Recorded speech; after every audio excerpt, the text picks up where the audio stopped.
began developing 2 days ago.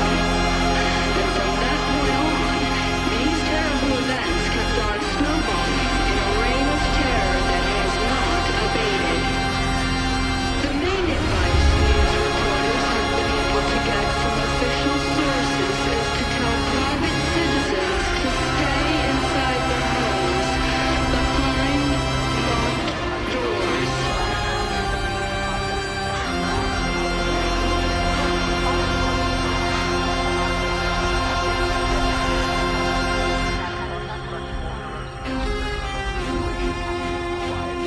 A state of chaos and disorder is upon us. Will you take up arms? Will you help us make our last stand? The time is now. Let us be heard as we sing our way into battle.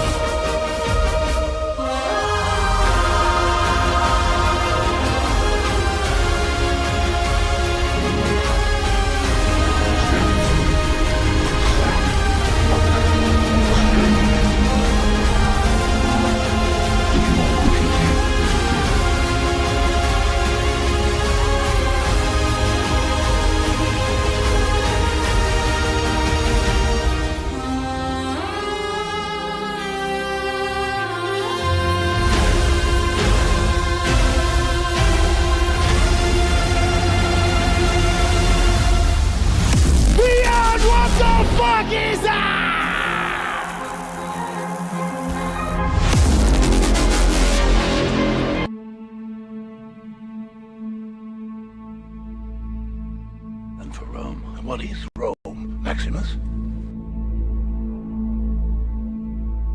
Is quite literally a temple of the Antichrist.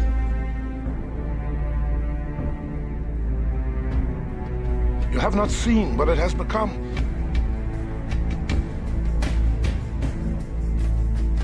The whole setup of the Vatican is designed to pay homage to Babylon. Antichristo! The New World Order will fail!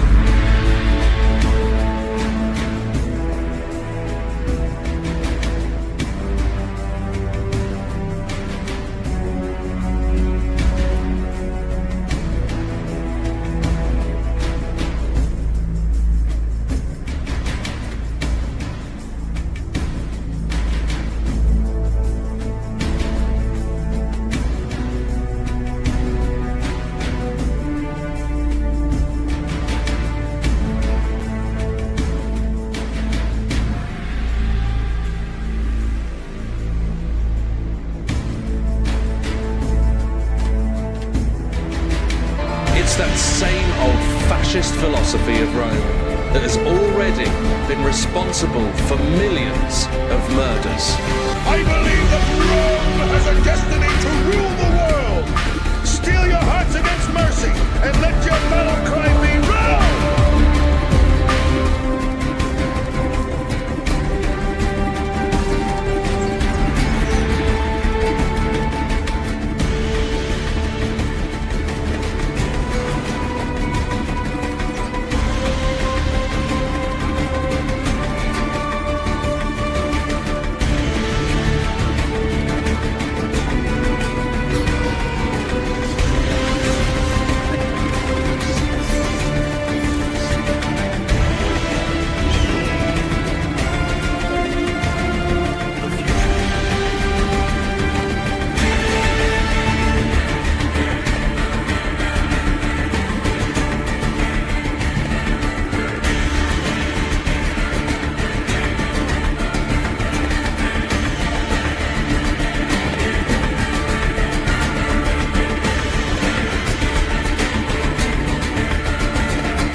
The world's a mess.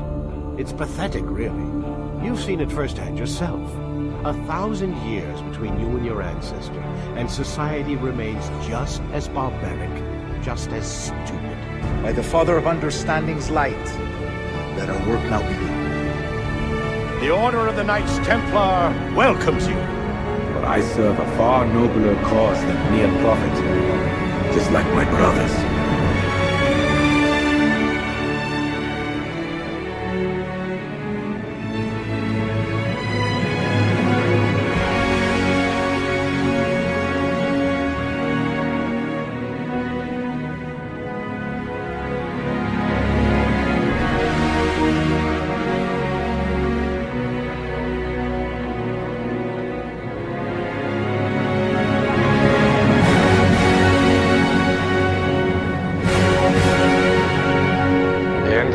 Like a conquering hero.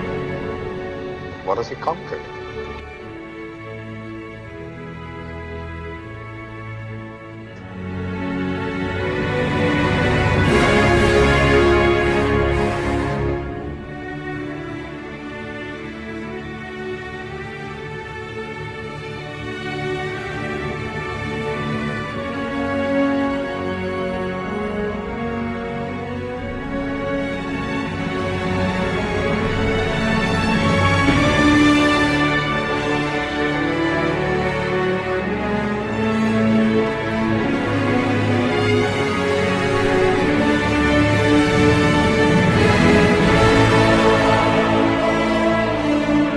Piece of metal means so much to you. The eagle is not a piece of metal. The eagle is Rome.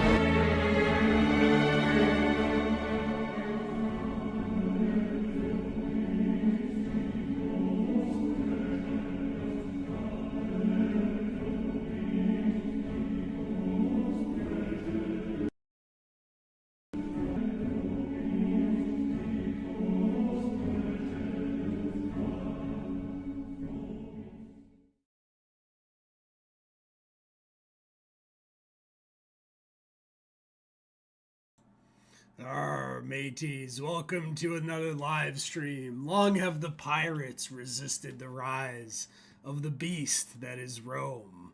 And what is Rome but a den of pedophiles and banksters in the modern day? So we go into the news of the day. It's been quite a month. Even trying to describe the past month would be hard to do since my last live stream. But it has been a month and we are back. It's the Pedo Banksters World War III. And no one is happier than this guy's clientele. They were like, I don't know, arrest the pedos or destroy the entire fucking planet with a World War III. And I know what they chose. They decided, yep, we've got bunkers. We have control of the world's militaries. Let's just burn the whole thing down rather than arrest this guy's friends. So that's what we're dealing with now.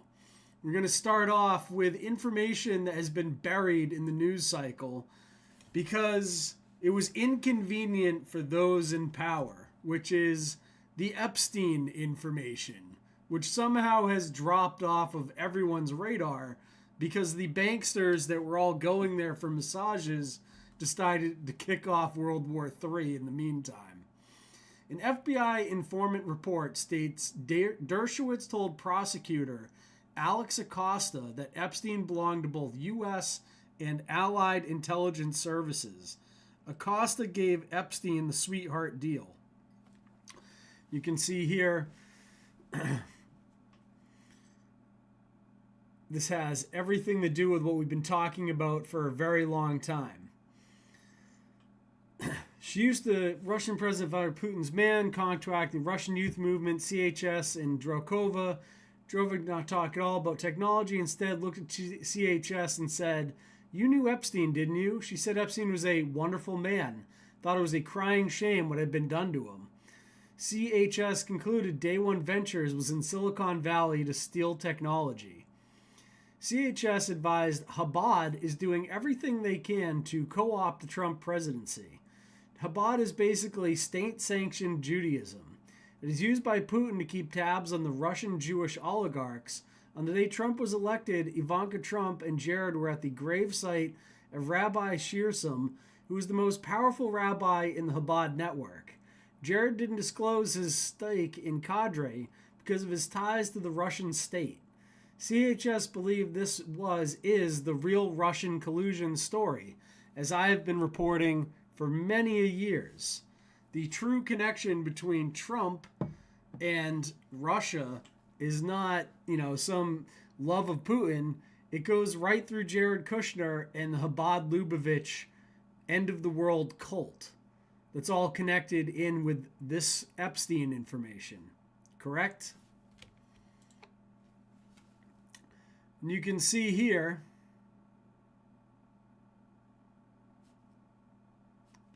twice as bodacious. Do you want me to turn up the mic?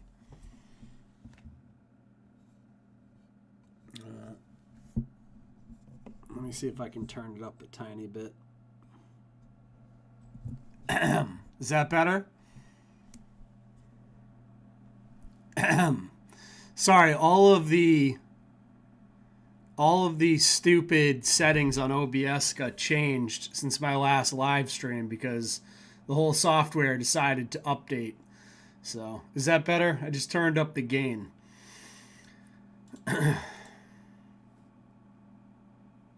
See here, and this is the start of this report. It says, Harvard law professor Alan Dershowitz, CHS, learned that Dershowitz influenced many students from wealthy families. For example, John Kushner and Jared Kushner were both his students. Dershowitz told CHS that if he were young again, he would be holding a stun gun as an Israeli intelligence Mossad agent. CHS believed Dershowitz was co-opted by Mossad and subscribed to their mission. CHS still continues to communicate occasionally for Dershowitz. Jeffrey Epstein was represented by Dershowitz. CHS remembered Dershowitz tell Alex Acosta, U.S. Attorney of Southern District of Florida at the time, that Epstein belonged to both U.S. and Allied intelligence services. CHS shared phone calls between Dershowitz and Epstein during which she took notes. After these calls, Mossad would then call Dershowitz to debrief. Epstein was close to the former Prime Minister of Israel, Ehud Barak, and trained as a spy under him. Barak believed Netanyahu was a criminal. Saudi Arabia, Israel, and the United Arab Emirates are allied against Qatar, Turkey, Iran, and Syria. And we've seen that recently with the UAE and Iran fighting each other and bombing each other. One of CHS's who presumably worked and asked CHS a lot of questions about Epstein became convinced that, CHS became convinced that Epstein was a co-opted Mossad agent. So there you go. And this is out of Federal Bureau of Investigation, unclassified CHS reporting document from the year 2020. Okay, so this all ties in together. This all goes with exactly what I was saying. And I already went through the Chabad Lubavitch connections there. Now, interestingly, the FBI computer system was hacked. People were asking me about hacks prior to this.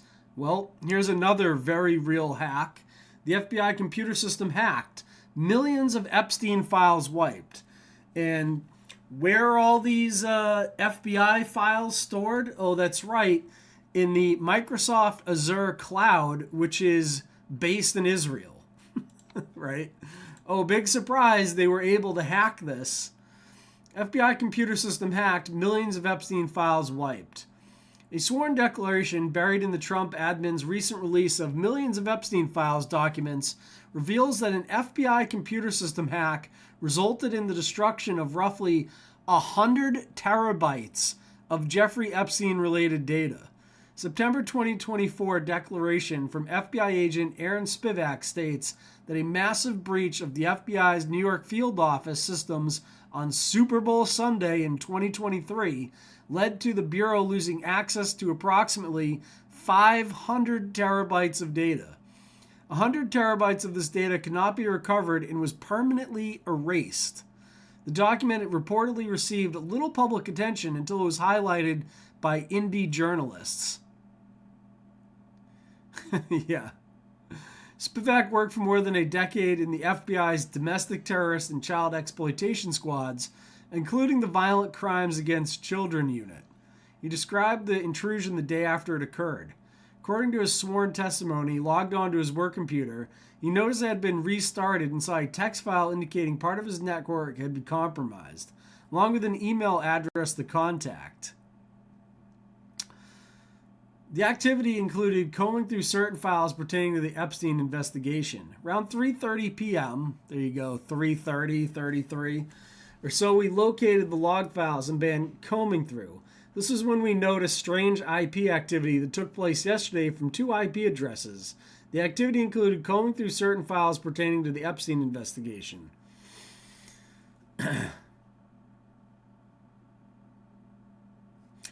They tried to get the stuff back. The situation was in essence entrapment. We were being required by policy to create derivative evidence, but we were not being provided the ability to comply. Despite repeated acknowledgments from FBI HQ about conundrum, solutions were never provided. We were told to adapt and figure things out, and we did.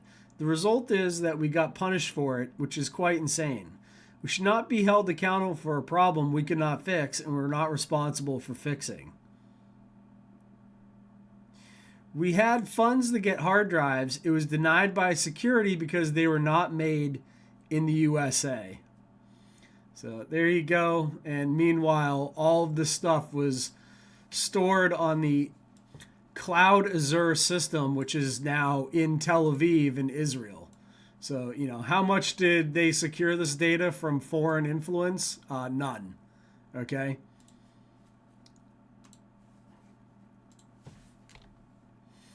And you can see here, since the Iran war has started, the Epstein situation has completely dropped off the map for the public. You can see Epstein in blue and Iran in red. And it's pretty much wiped out anyone even looking into Epstein. Not that there was that much out there of people looking into it, but there was certainly more before the whole Iran thing kicked off. Another one of my conspiracies I've been called a kook for, such as direct energy weapons, is the fact that cold fusion exists, and it's been one of the biggest cover-ups by the powers that shouldn't be for a very long time. However, in the Epstein files, they have Epstein attacking someone who's trying to report on cold fusion. Epstein reportedly got Congress to cancel funding for a scientist named Stanley Pons, who was researching cold fusion and getting results according to leaked emails. Epstein influenced Congress to kill his funding, and other scientists discredited him by trying to recreate his work. And if you remember, all of the guys that were involved in architects and engineers for 9/11 Truth, they were all guys that had been previously out there trying to debunk cold fusion, right? That's why they attacked anyone that said cold fusion was used, even though there was a video from the San Diego labs of space warfare known as Spay War from 1994 showing cold fusion working. And there was also Dr. I think his name was Eugene Malov, who wrote the book Fire from Ice, which got him killed. He got shot and murdered for trying to say that cold fusion was a thing. And today there's LENR-CNR.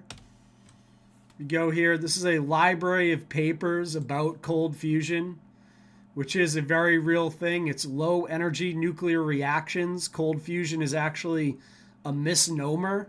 It's one of those things where they create a straw man and then they go, oh, well, cold fusion doesn't exist. It's like, well, yeah, it doesn't, but low energy nuclear reactions does. And that's what they're trying to hide from everyone. It's one of the most hidden secret technologies out there, along with the space warfare type stuff. Zorro Ranch has come up as part of this recently. Reports released say that investigators are crawling all over Epstein's Zorro Ranch after the Epstein files released The files and bodies of young girls were said to be buried on the ranch. Epstein owned the ranch from 93 to 2019. The new owner is allegedly cooperating. New Mexico lawmakers on Monday passed legislation to launch a full investigation into what happened at Jeffrey Epstein's Zorro Ranch. The ranch, located about 30 miles south of Santa Fe, is where the late U.S. sex offender is accused of trafficking and sexually assaulting girls and women. The so-called Truth Commission seeks to identify ranch guests and state officials who may have known what was going on at the 7,600-acre property or taken part in alleged sexual abuse. It seeks testimony from survivors, and legislators are also urging local residents to testify. The Justice Department released millions of Epstein-related files that shed new light on activities at the ranch. The files reveal ties between Epstein and 2 former Democratic governors and an Attorney General of New Mexico. Several civil suits accuse Epstein of sexually assaulting girls at Zorro Ranch, locally known as the Playboy Ranch. He was never charged for the alleged offenses. Sigrid McCauley, whose law firm has represented hundreds of Epstein survivors, applauded the move, saying Zorro Ranch had been overlooked by federal investigations. Many of the survivors had experiences in New Mexico, and as we've learned, there were local politicians and other people that were aware of what was happening in New Mexico. So it's really important that at this point in time, a closer look is taken with respect to that property. The U.S. Department of Justice passed a request for comment to the FBI. The FBI declined to comment. Yep, so it's good that that's finally being looked at, since that was one of his major properties. I think someone in the chat said Bill Richardson. That's probably why it's taken so long to have them take a look at it, because the authorities of that area have all been involved with the ranch. Another thing that's come out was, and by the way, happy St. Patrick's Day out there, everybody. Cheers, get your Guinness going. Have yourself a merry time out there, but not too merry. We got to talk about this stuff. So pay attention. Don't get too drunk that you can't pay attention out there. Epstein guard Tova Noel Googled latest on Epstein jail at 5:42 a.m. 40 minutes later, he was found dead. Chase Bank flagged a $5,000 cash deposit to her account 10 days before his death. Her charges for falsifying records were dropped. Right? I mean, that's pretty suspect, wouldn't you say? They didn't even offer the $7,000, the 33 pieces of silver. They offered a bunch of influencers. And turns out, after they offered that to a bunch of influencers, none of them got paid. And now Israel's getting sued for the $7,000 they offered people to push Israeli propaganda. Like, you're never going to win being a paid grifting propagandist, okay? So don't ever accept the money. Just tell your truth. That's what people should have been doing the whole time.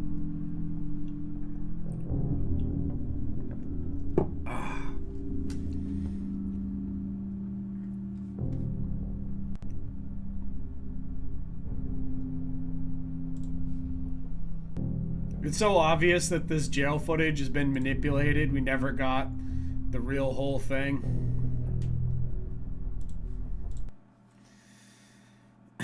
Possible victim at Hell Ranch, New Mexico. Here you go. Very creepy photo from Jeffrey Epstein here. Like, obviously, that's creep level over 9,000.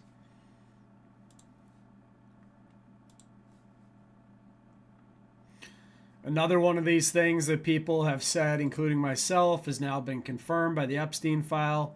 And this is Epstein file's blood drinker. You're like, what? Yep, it's that creepy.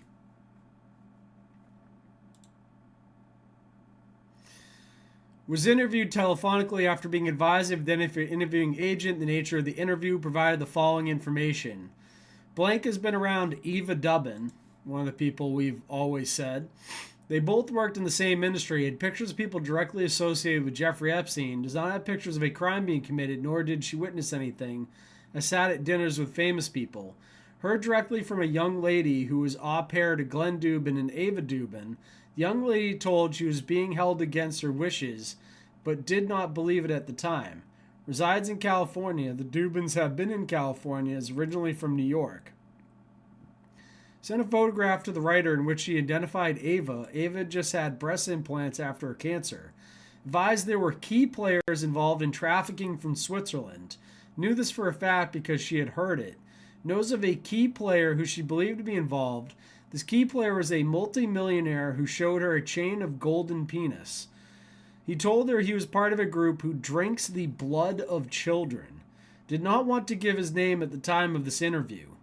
Was not comfortable sharing the names over the phone, wanted to speak in person. Then blank advised she was not comfortable meeting in person due to the pandemic. A virtual interview was coordinated for 2/11/2021.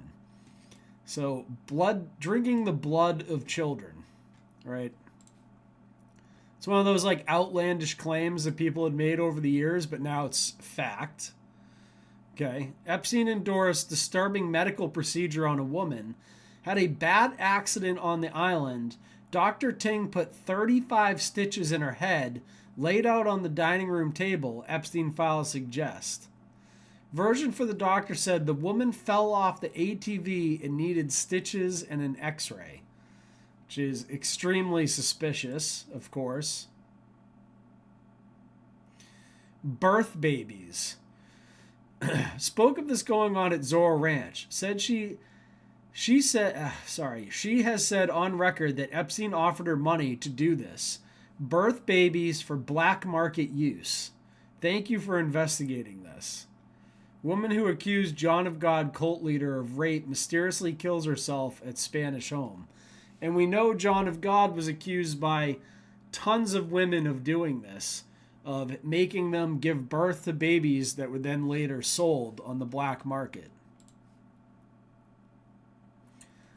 Bill Clinton was finally subpoenaed, and so was Hillary Clinton. And oh my goodness, was this some interesting stuff that came out of all this.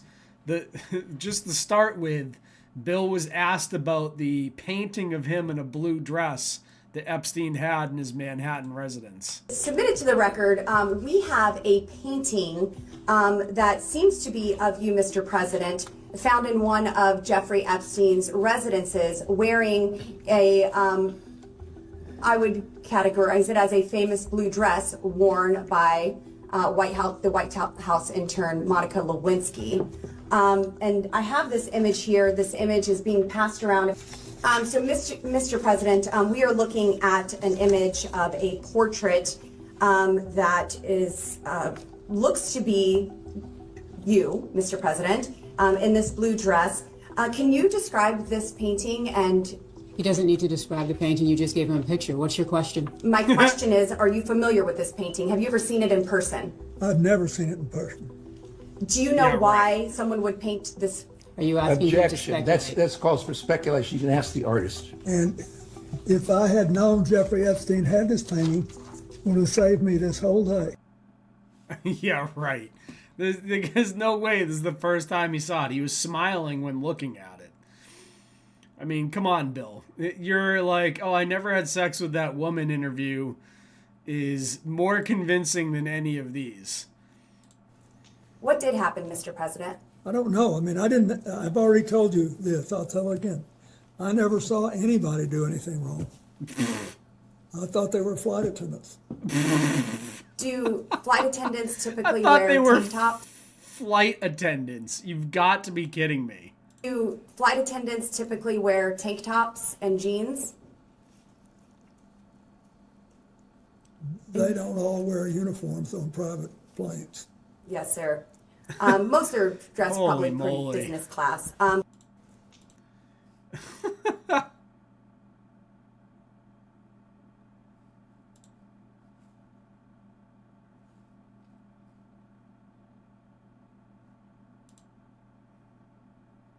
And what we're trying to get at is some context for the public on whether you remember this photo and any details you may be able to provide us. Here's the photo. About it. So do you recall the details of this photo, recall the photo being taken? No, I don't think I ever knew the photo was taken. Okay, and for those who can't see it, it's a photo of you in a hot tub. There's a person. You can see here's the photo. I never knew they took a photo of me doing this. Okay, Bill. Next to you here. Do you remember where it was taken? Where was it taken? I'm almost sure that this taken, I think there's an adjacent photograph, which you probably have, that if people saw it, they would feel that someone was trying to con them showing this picture. But anyway, this picture was taken in Brunei. And we flew one night on a trip to Asia, the last very long leg. You said we. Is it who is that including? Well, my TIL team that was working. Thank you. So he's not denying the photo. He's literally acknowledging the photograph is real. But, you know, there was nothing wrong going on. It was just him with some young girl in a hot tub in Brunei. And Mr. Epstein was there. And he did not have sex with that woman. But anyway, we got to the end of... Or a young girl. The end of the flight was Brunei. It's a tiny place, but a very wealthy one. And the Sultan of Brunei was a man that I had gotten to know well in my 8 years as president. And his first... I mean, at this point, Bill, you're so old, you might as well just to admit to all this. Like, what's gonna... You spend like a year in jail and you're gonna die of old age. So it's just ridiculous. Like, why is he even trying to deny any of this at this point? I mean, look at the big smile as he reviews pics from the Epstein files. He's like, oh yeah, I remember that. Let me see that again. Yeah, look at me here. Oh yeah. Okay. Look at him smiling away. Mr. President, we have about 5 minutes remaining in the majority's first hour, so I just want to ask you. Jeez. It's so bad. This is Bill looking through his photos in the Epstein files right here.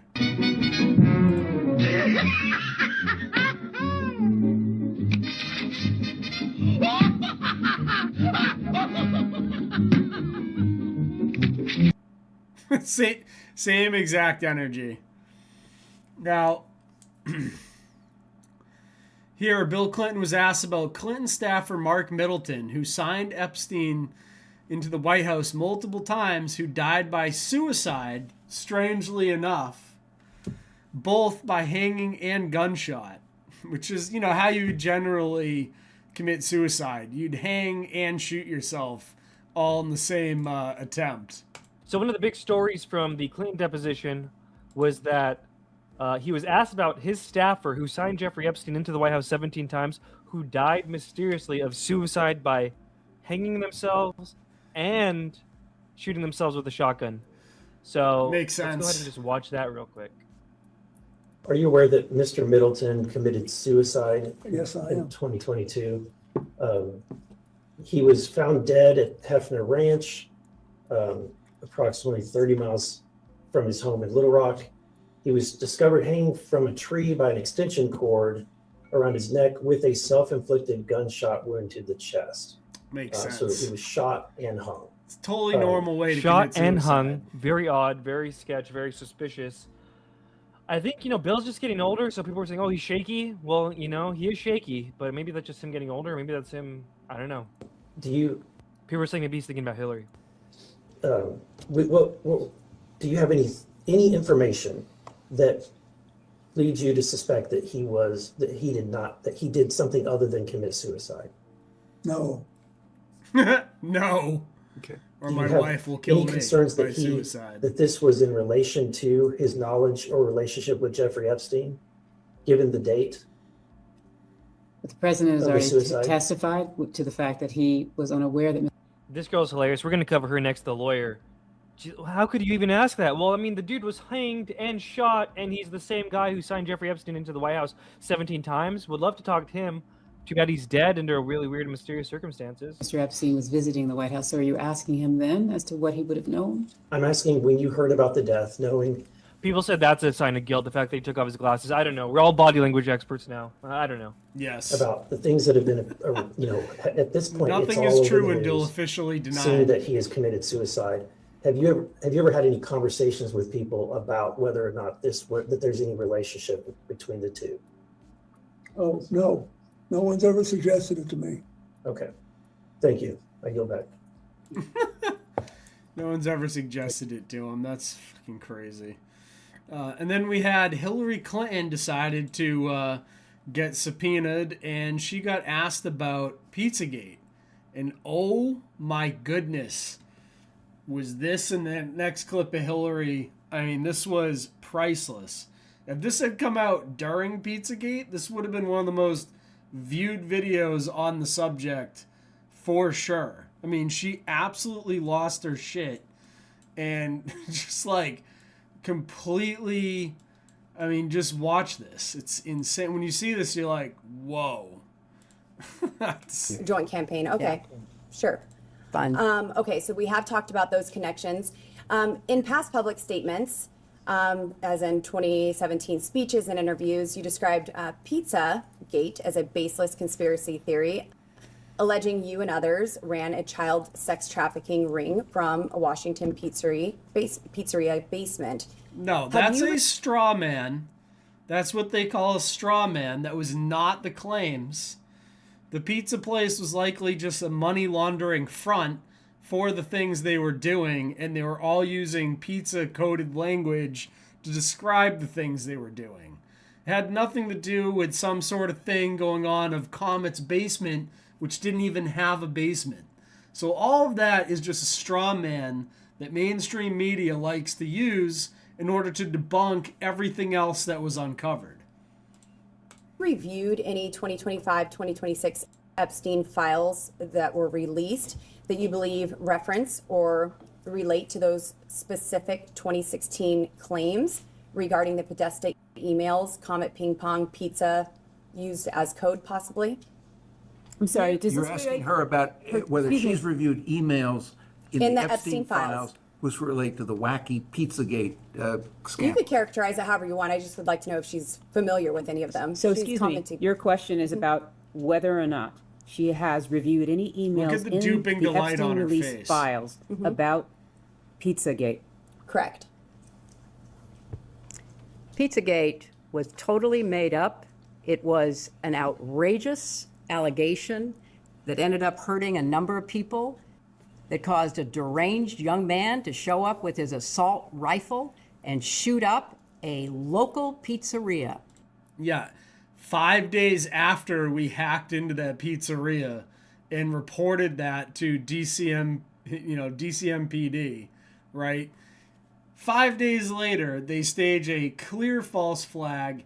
The fucking crime scene tape was up while they were arresting the guy, and the one shot he took went into a computer hard drive through a door, which they readily admit. So all of their narratives about what happened are completely false, and then they try to use that incident that was an obvious false flag in order to justify shutting down any questions about the entire thing. So they created a straw man, and then they tried to use a false flag to get everyone to stop asking questions about it. Because if you ask questions about it, you're going to cause someone to go in there with an assault rifle. It's just absolute nonsense. And yes, the other, Bucks, as someone points out in the chat, Bucks Fishing and Camping had a basement, which was also owned by James Alefantis. He also owned Pegasus Museum, Transformer DC. They had connections to a pig farm I went to. He also had connections to multiple other businesses in other countries. They had 9 servers set up to distribute the information that they were selling for Bitcoin that was illegal. It was CP. It was reported to the police.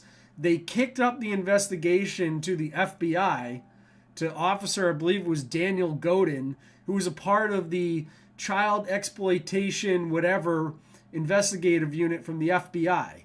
If there wasn't anything there, why did it get kicked up to him? You see what I'm saying? Which they've admitted in emails and on phone calls that I've got published on my YouTube channel still. So all of their excuses for this are completely ridiculous, and they just call it whatever they want to call it. But we all know the truth is that this was a very real thing. This wasn't just some scam, okay? I can't believe you're even referencing it. You should be. There are connections to the language. Well, the QAnon people believe there are. So I don't know what. Oh yeah, QAnon, right? So when they had this fire going on, they created what you call a control fire because there were so many people looking into Pizzagate. They were like, oh, well, how do we control that? Let's create a PSYOP, right? And it was monographed. We even found out that the guy who owned all the websites and stuff like that for the Q thing it's all connected back to Clinton. You know, it should have been Clinton and on, because that's who probably created it in order to distract people with a fake fire, which then sucked all the oxygen out of the Pizzagate thing with this nonsense 17 and on BS, right? And that just completely killed the average person looking into the truth about, you know, pie fence. Have at it. But you've accused certain parties, and I think even right now today, of promoting slow walking or information in ways that fuels conspiracies. In your view, she literally can't did get the any duping Epstein delight off her Maxwell face. related investigations or file handling pre or post 2019 contribute to or intersect with the spread of Pizzagate style theories about Democrat figures? Objection. I have Well, no just way of answering. That Democrats. is the most Speculation. ridiculously. Have you or your representatives identified any Epstein file content that has been misinterpreted online to revive those claims? And what steps, if any, have you taken to clarify? Again, object on the ground of. I think that this is all very She reasonable. just happened to catch the Epstein people using the exact same coded language. Well, first of all, I don't follow the crazy conspiracy stories that are online. I regret that anybody does. I find it quite sad, but also disturbing that people would believe some of what is put forth, like Pizzagate. So I have taken no steps to review anything that might have any connection to something which I think is totally bogus. So you don't have any idea. John Podesta, your 2016 campaign chair, appears in some Epstein file contexts. Social overlaps or mentions. Were you Same aware of people, any of same the group of people. Podesta-related communications in the released files? Can you please provide examples or the evidence that you would like us to review, or the exhibits that reflect that in order for her to be able to do get that? some exhibits and pause this Would you question speak to in that the when you meantime. provide those? I will get those, and I will skip that question until we can. Generally, if she's aware. Generally, she is asking if she's aware of specific information that is in the files that you all are relying on. Please provide the witness with copies of that material. Doesn't know or has no recollection, she's welcome to state so. We're also welcome to actually see the information that you're speaking And to. again, the representative is asking general. I mean, general really, questions. I mean, I expected a lot of interesting questions today, but Pizzagate was not on my list. Of course it wasn't. That's okay. We're asking all sorts of things here. You certainly are. You certainly are. Do you have We're any just trying to get comments the truth out about to the the American Haitian world. charity that you were connected to that was right across the street called Beyond Borders? And why the Pizzagate people were talking about how they enjoy Haitian specials? What is a Haitian special pizza? Does anyone know? I've never heard of such a thing. Well, that We'll would get some be clarity. very helpful. Are you aware of any files that were on? Do you have any Anthony comments on Weiner's- Monica Peterson and what she dug up in Haiti about the Clinton Foundation and what led to her untimely death? Any comments on that, Hillary? Laptop in a folder that was titled insurance, life insurance, with a zip file titled frazzle. This is way outside the chairman's ruling. This is within the scope. Is this within the scope, Mr. Chairman? If the chairman rules that it's not within the scope, Mr. Chairman, based on what you said in the public hearing, is this within the scope? We can go off the record for a moment. To Mr. Chairman, is this within the scope? We'll Go off the record and can talk. Wow, caught him off record. They had to go off record to finish that one. So here we go. And here's Hillary on frazzled rip, right? Which, you know, what do you make of this? Are you aware of any files that were on Anthony Weiner's laptop in a folder that was titled insurance, life insurance, with a zip file titled frazzle? This is way outside the chairman's ruling. This is way within the scope. Is this within the scope, Mr. Chairman? If the chairman rules that it's not within the scope, Mr. Chairman, based on what you said in the public hearing, is this within the scope? We can go off the record for a moment. To Mr. Chairman, is this within the scope? We'll go off the record and can talk. Wow. I mean, it's just unbelievable. Her reaction to all this stuff. It's pretty much not looking good for the Clintons, but you know, they're having to face the music because they're so old, they're not politically useful anymore to the billionaire class or the CIA, so they're just being thrown out to the wolves at this point. So you can see here, Epstein files multiple women accusing billionaire Leon Black of abuse to children inside Jeffrey Epstein's home. Leon Black, Wall Street person, 72 or 71 years old now, founded the largest private equity global fund that exists today that's publicly traded. One of Epstein's friends, very powerful. 7 to 8 years, Black was sexually violent with her. Black bites part of her vagina. Violence was arousing for him, very painful for her. JC represented victim for civil defamation case. Went to USAO in Manhattan, May or June or 2021. JC doesn't represent her anymore.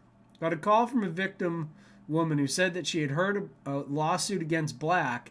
Victim said Black raped her around 20 years ago in Epstein's townhouse. Victim described it, felt pain, like insertion of something sharp in her vagina on massage table, with head on floor and legs on shoulders, excruciating.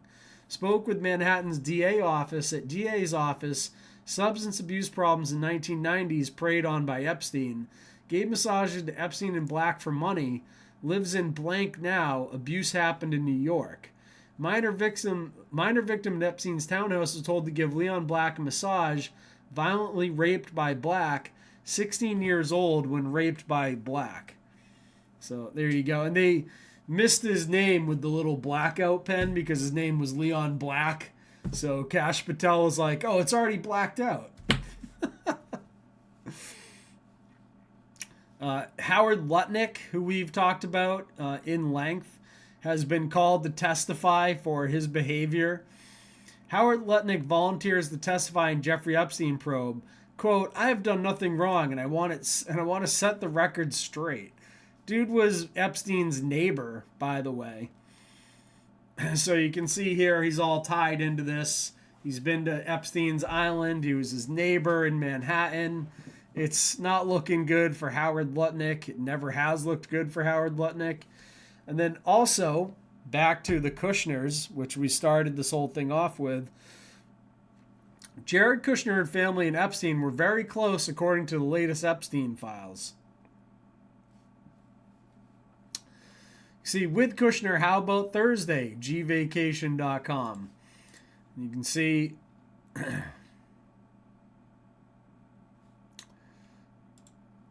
pull up these things here. Great. I'm in D.C. on Wednesday with Kushner. How about Thursday?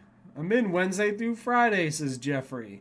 Were you the one that introduced him and Steven? His girlfriend, Carly Kloss, just did a coding thing for girls. We were about to do something similar at the bank, of course. Bank's all tied in with this stuff.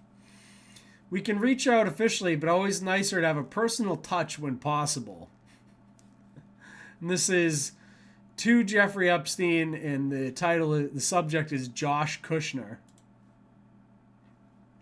Apollo Epstein Kusher connection from Chris Delorio. So, you know, the Kushner family all tied in. It's all right, though. The Kushner family is demolishing Gaza and rebuilding it, making it a beautiful new Gaza for everybody. So they're doing the world some good by building like a new Las Vegas in the Gaza Strip, basically. Epstein hired PI to stalk survivors. Epstein's lawyer and accountant hired private investigators to stalk survivors, forcing them off the road, breaking into their homes. Khan told Congress last week that he, quote, did nothing wrong. Weird. It seems like everyone named in the Epstein files did nothing wrong. Whenever they're asked about it, they all come up with the same answer. They didn't do anything. I just put a request on our NLA list for an investigator in the NY area. I've attached a social media search that I just completed the investigator can use and expand on. So, you know, these guys use Black Cube to go after people, private investigators. You know, who knows how widespread their actual network is. Another one that was connected to all this was Ian Miles Chungus, this little mutant dwarf there, second from the far left in this photo. And Ian Miles Chungus was working directly with Ghislaine Maxwell, turns out, to go after stuff on Reddit and things of that nature. So this little, mutant fucking dude, this little, I don't want to get nailed for being racist, but he's basically a Southeast Asian jungle monkey, was out there working for Ghislaine Maxwell on all 4 foot 1 inches of him. It's another part of the, IIA network. Here you have, there's no coincidence that a sick article about porn and children just happens to have a I love pizza sticker in the image. They were mocking you right to your face while they gaslit you for years, telling you that pizza wasn't used by child predators as a code word. Is your kid porn literate? And here you can see I love pizza right on the podium. Right? It's disgusting. And Tim Tebow here on the losing battle that we're facing with these sick, disgusting people. Down below, all those little dots, those are all places that child rape images are being downloaded in the United States. I mean, it's unreal. It's sickening. That the number now is not 57,000. With all of the work that all of these people and amazing law enforcement agents and nonprofit NGOs are doing all around the world, the number is not 57,000 like we said 2 years ago. It's over 89,000. We are losing the battle and we are losing the war, and boys and girls are suffering for it. And to give you an idea of the scope of what's happening in America, there's a red dot map right over there over my right shoulder, and that's just a 6-month screenshot of the US. And every red dot that is on there is someone that is downloading, sharing, or distributing child rape images, almost all under the age of 12. And there's over 330 of them just in that 6-month screenshot. And we know that 55 to 85% of them are also hands-on offenders, and we know that your average offender has 13 victims in their lifetime. The scale of harm right here in America is, to a certain extent, hard to comprehend. But that's why we're here. And when you knock down one of those doors, you also have no idea how many boys and girls you're going to find. From Operation Renewed Hope 1, one of the doors that was knocked down, when they went in and seized his computer, they found that he also had raped 30 other boys and girls in that neighborhood. So there's a lot of work to do. And Ranking Member Durman, you're right. We have to be able to act. A little over a year ago, I was at one of... Yeah. It's disgusting, it's sickening, and it's a losing battle so far, but that doesn't mean it has to remain that way. These people should all face justice, not just in the afterlife, but in our current lifetime. It's absolutely disgusting that the problem has got this bad. The internet has done absolutely nothing to help with society. Let's put it that way. Last evening, I recorded a really interesting interview with Thomas Schoenberger. I'm going to be like editing it, which means I'm going to be adding like clips and other things to the interview to support the things we were talking about, because I just recorded audio. So I'll be adding like a visual element to the recording. Now I'm going to put it out there, but we had a very interesting discussion about Isaac Cappy and, this group connected to attacking everyone that looked into that and trying to frame people. And, we talked a little bit about the cicada puzzles and other things of that nature. So people that are interested in that, I'll be putting that together over the next couple days and then releasing that on this channel. Obviously, Isaac Cappy talked a lot about the Epstein group and the people, and a lot of the things that Isaac Cappy said before he was murdered came out to be true. So anyone that's interested in that, it's definitely an interesting conversation. It was about 30-something minutes long. We tried to keep it short and to the point, but there is certainly a group of people out there that will not be happy that I'm putting that information out there, of course, and these are the people that have worked diligently to distract people from the truth about Isaac Cappy and to attack anyone like myself and Thomas that have tried to put the truth out there about what happened to Isaac. So people that are interested in that, that'll be coming out very shortly, next couple days. Now, we got to get into the Iran war that is taking place. This is the Bankster war, World War III type stuff that's going on here. You're talking about a massive amount of like energy that is being attacked, and whenever you start attacking countries' energy supply, that can lead to massive warfare, right? So we're dealing with wars and rumors of wars as predicted. You will hear of wars and rumors of wars, but see to it that you are not alarmed. Such things must happen, but the end is still to come. Right? We're not at the end yet, but this is leading towards what's going on. And we had a retirement today. The Director of National Intelligence, National Counterterrorism Center. After much reflection, I've decided to resign from my position as Director of National Counterterrorism Center effective today. And he continues to go on. I cannot in good conscience support the ongoing war in Iran. Iran posed no imminent threat to our nation, and it is clear that we started this war due to pressure from Israel and its powerful American lobby. It has been an honor serving under POTUS and DNI Gabbard and leading the professionals at the NCTC. May God bless America. So basically, this guy is quitting because this war is ridiculous. This does not serve American interests at all. It serves the interests of the banksters that run countries like Israel, that run, Rome, that run the banking system. But it doesn't have anything to do with American interests. This doesn't help someone in Kentucky who's trying to pay their grocery bills, right? This doesn't help the average American citizen out there. We were in no imminent threat from Iran. Were we? Was Iran about to invade the U.S. or something? Or am I mistaken?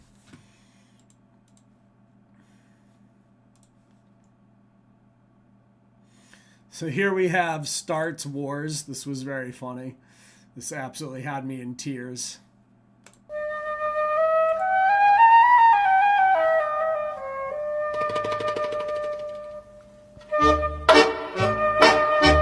Start Wars. Oh, no. And of course, this upcoming weekend is the last weekend of the ski season.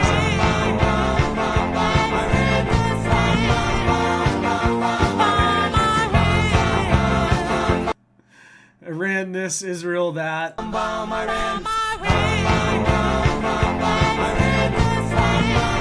ran into a fucking tree in the pain, Israel. Okay.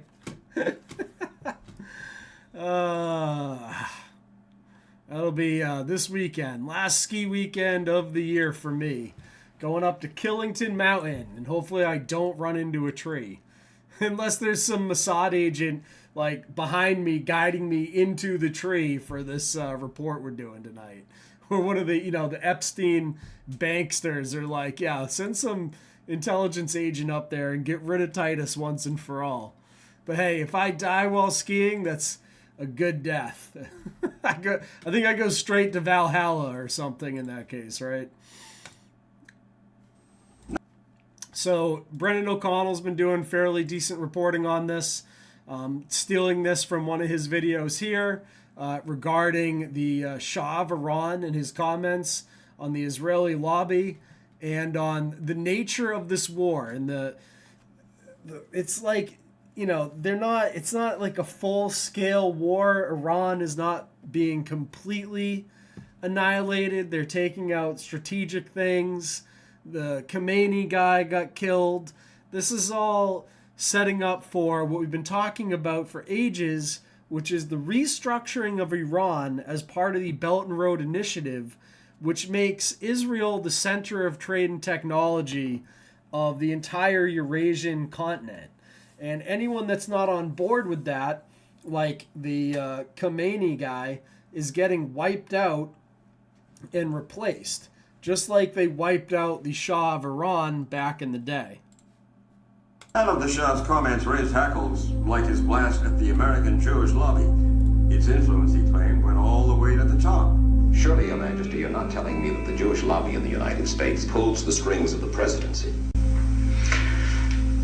Not entirely, but I think even a little too much, even for Israel interests. You think the Jewish lobby in the United States is too powerful for the interests of Israel?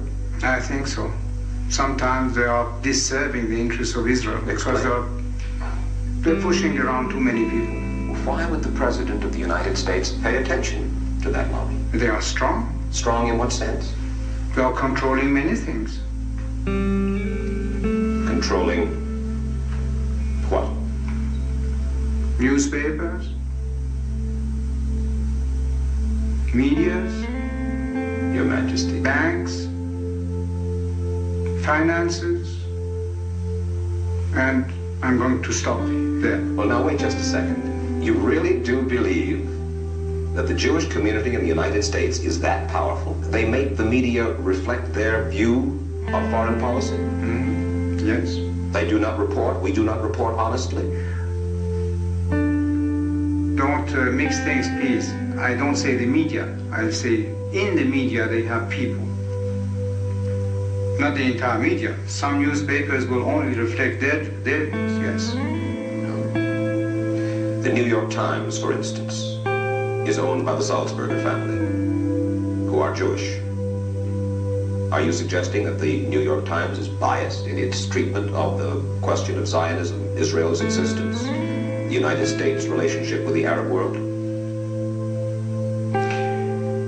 I will have to put all the articles of the New York Times written on this subject and draw the conclusion. You can put this to the computer and it will answer you. What you're saying is that, yes, you do believe. Well, let's wait for the answer of the computer. Washington Post? The same. The networks? Less. I must say you are speaking with your characteristic candor. Yes, if you like. I try to be candid, I have always been.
Ladies and gentlemen, it's the Bell Tower boy, Brendan O'Connell, and what an interesting introduction.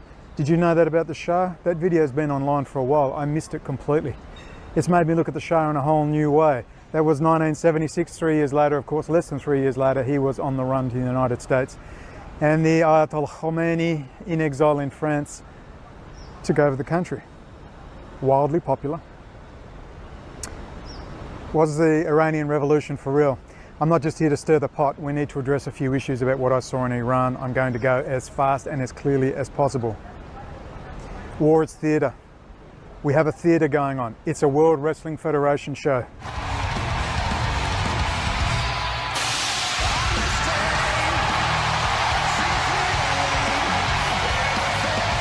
Listen to that ovation. WWE Hall of Famer, one of the most decorated sports entertainers of all time, having won 31 championships in WWE.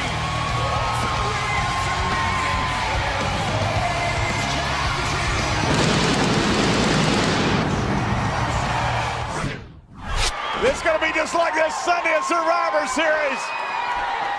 Fantasy warfare is going to get real. Pure bedlam here on SmackDown Live 900. Look at this. Nia Jax is just chucking people right now. As these combustible elements have blown up in a conflagration.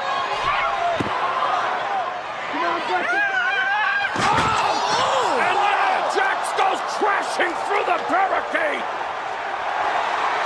Oh! Mamma mia, this is chaos. WrestleMania will no longer define who I am.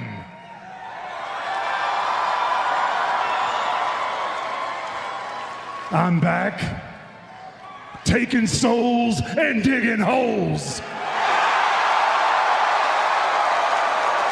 At this year's Survivor Series, there's no reason to fear failure. Team Raw, better rest in peace.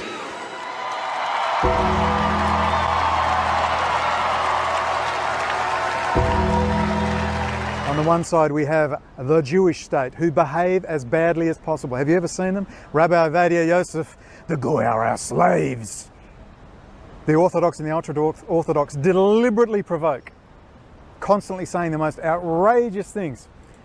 And then on the Iranian side, you have them burning statues of Baal. And, this is all just theater. He's right, in a large part. Except in this theater, real people die. That's kind of the sad thing here. And, putting it into terms of conflict that we can all understand, Israel starts shit with Iran. With me. Yes. I made a mistake. Sounds good to me. Forget it. Forget it. Forget it. Not very often he apologizes. Okay. Forget it. Okay? Oh, what? Why are you doing that? Doing nothing. Why would you do that? Come on, Marty. Get him. Get him. Choke him. Choke him.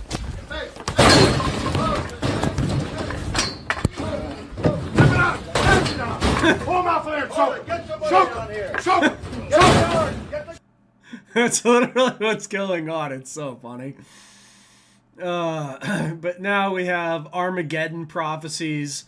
Trump's commanders tell troops to prepare for Jesus' return and issue chilling Armageddon prophecy. As I said, these guys would rather burn the entire planet to the ground than deal with the Epstein files. I mean, they're like, yeah, you know what? Maybe bringing the end of the world about is better than, actually facing accountability for what we did on that island down in the Caribbean. We just hasten Armageddon. It's unbelievable. Down in Nevada, near the top secret nuclear base, there's been all types of mysterious earthquakes. Yeah, that's right. And this is after all the elite have built bunkers. They've bought property down in New Zealand, which is as far away from all of what's going on as you could possibly find. These guys have prepared themselves to survive the nuclear Armageddon that they are now drawing us ever closer towards. But of course, we're not quite there yet, right? This is still drone wars, and they're hitting strategic targets, and they're not actually in full-out warfare just yet. But just in case, we got to get those nukes ready, you know? I'm getting out of here. Someone in the chat. Hegseth declares global religious war to build Jewish Temple Mount. Totally normal thing to claim for the head of the Department of War. There's no reason why the miracle of the reestablishment of the temple on the Temple Mount is not possible. Yeah, there is. There's an Al-Aqsa mosque thing in there. I don't know how it would happen. You don't know how it would happen, but I know that it could happen. What is that? Yeah, I know, right? And then here, Ben Shapiro, with the largest eyebrows any human being's ever had, is going to come out and be like, you know, that Tucker Carlson criticizing this, he's insane. Chabad Lubavitch has nothing to do with anything, and we're not trying to rebuild the Temple Mount. That's not happening. And my eyebrows have always been like this. Back to the brain rotted. Okay, so yesterday, President Trump went directly after Tucker Carlson. He said, quote, Tucker has lost his way. I knew that a long time ago, and he's not MAGA. MAGA is saving our country. MAGA is making our country great again. Whoa, no. MAGA is now like Ben Shapiro and that vampire Mark Levin. That's not MAGA. That was the people MAGA was always opposed to. And the yarmulke's getting bigger. The eyebrows are getting bigger. It's comical. MAGA is America first, and Tucker is none of those things. And Tucker is really not smart enough to understand that. Haven't seen no A-10s. Yeah, until they roll in the warthogs, this ain't a real war. But aren't those generally for like close air combat? So wouldn't we need troops on the ground for them to start rolling out the A-10s? All of which is obviously true, except that Tucker is smart. He knows exactly what he's doing. But like so many in the commentary business, the clicks and the giggles have contributed to a terminal case of brain rot. True, actual, undeniable brain rot. Oh, yeah. After Tucker said just a few days ago that Like Trump's action in Italian Iran is, quote, brain rot. absolutely... Got some Frappuccino Cappuccini or whatever it is over here. absolutely disgusting and evil, Tucker has now declared that Chabad, that is the Jewish organization most famous for their telethon, and also... I would say they're actually most famous for those tunnels in New York we caught them fucking jumping out of with their like dirty mattresses. And what was going on with that? What were the tunnels in New York City there, Ben Shapiro? That's what Chabad Lubavitch is most known for at this point in time. Their warm approach to Jewish outreach. Chabad was responsible for the war in Iran and was also seeking to destroy the Dome of the Rock and the Al-Aqsa Mosque, which is, I'm sorry, totally insane. I mean, there are no levels. Nothing is true until this guy has denied it, okay? To describe how that is. That is so crazy. That is clinically insane. That's like, put that dude in a straitjacket nuts. Chabad basically exists so that Jews who are interested in Judaism have a place to go to shul, to synagogue. They're the people who stand around at public events. You'll sometimes see them with phylacteries, asking Jews if they wrapped tefillin that day. You know what's absolutely batshit insane? Thinking that a tiny little hat on your head is going to hide your thoughts from God, okay? We all know the only way that's going to work is if you have a tinfoil yarmulke, and then you can hide your thoughts from God. But as long as it's just a piece of cloth, that's not going to work. I mean, he's going to know that you turned a light switch on or wanted to on a Saturday, all right? If you're going to trick God with your little head covering thing, then it's got to be made out of tinfoil, bare minimum. They drive around with cars labeled mitzvah tanks. Their actual philosophy, by the way, on the rebuilding of the Third Temple is that the Third Temple is rebuilt by acts of loving kindness. I'm not even kidding. That's what they say. And Tucker basically just slandered Chabad. So again, I'm in a state of shock. It is hard to shock me when it comes to the levels to which Tucker Carlson goes, because he has been an ever-degrading show. But slandering Chabad as basically Hamas, well, actually worse than Hamas, since Tucker actually thinks Hamas isn't really a terror group, this is legitimately psychotic stuff. I mean, psychotic break insanity. I might start selling tinfoil yarmulkes for my channel here. That way they can't censor me. Netanyahu in English, we want free Iranians. Netanyahu in Hebrew, they're Amalek, kill them all, including women and children. This is the real Netanyahu, not the AI one, which we're going to get into in a little bit here. This is one message for the West and another message for his base. Evoke Jewish history and use religious text and sentiment to rally support for the attacks. Nurode explains how this increases right-wing sentiment in Israel. When he announced the offensive against Iran, the Israeli Prime Minister didn't just talk about perceived threats. Benjamin Netanyahu invoked Jewish history, drawing parallels with Jews rising up against Persian enslavement more than 2,000 years ago. My brothers and sisters, in 2 days we celebrate the holiday of Purim. 2,500 years ago, in ancient Persia, an enemy rose against us with the exact same goal of destroying our people. A day later, Netanyahu invoked scripture, describing the government in Tehran as Amalek, the ultimate enemy in the Old Testament, the enemy whose memory and existence must be erased. We read in this week's Torah portions, remember what Amalek did to you. We remember and we act. It's not the first time this reference is made by Netanyahu to justify violence against an adversary. In fact, his reference to Palestinians as Amalek was cited during hearings in the genocide case against Israel at the International Court of Justice. Inciting religious fervor is not unique to Netanyahu. It's a popular tactic that right-wing and populist leaders often use to rally support, and it often pays off. There you go. So this is how they killed Khomeini, operating on the edge of space. A years-long deception operation ended with missiles launched from the edge of space.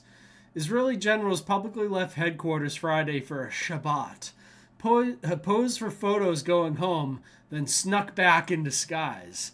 Why? They needed Iran to be caught off guard, and then they smoked Khomeini. Khomeini felt safe enough to emerge from hiding for a meeting at his palace. Then came Saturday, 7:30 a.m. Iran time. Israeli F-15s take off. They launch 30 Blue Sparrow missiles. Blue Sparrows are insane. They exit Earth's atmosphere, separate from boosters, re-enter at hypersonic speed, nearly impossible to intercept. Originally designed to test air defenses, Israel converted them into offensive weapons. You don't say. During the strike, IDF simultaneously disrupted a dozen cell towers near the palace. Phones appeared busy when called. Khomeini's security warnings couldn't get out. But the real operation was years in the making. Israel hacked almost all of Tehran's surveillance cameras, the same ones Iran used to spy on its own people, tracked bodyguard movements, work schedules, where they parked at Khomeini's compound. Remember what I said about, oh, by the way, all of our critical infrastructure has been backdoored by Israel. They run all the Microsoft operating systems. They have all the, chip manufacturers are now doing R&D development programs in Tel Aviv. Yeah, it's not hard for them to hack this kind of stuff, as I've been saying for quite a while.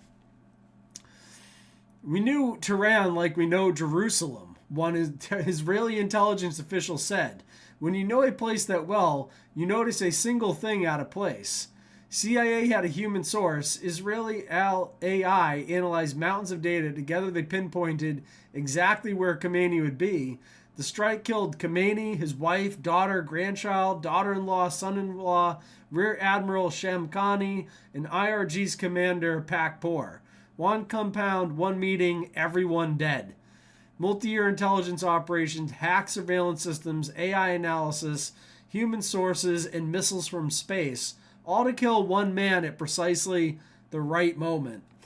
And this is the price you pay when you're the puppet of these people and they install you in the first place.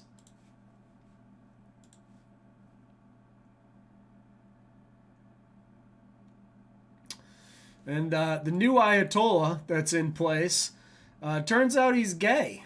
So that's like a win for the LGBT community.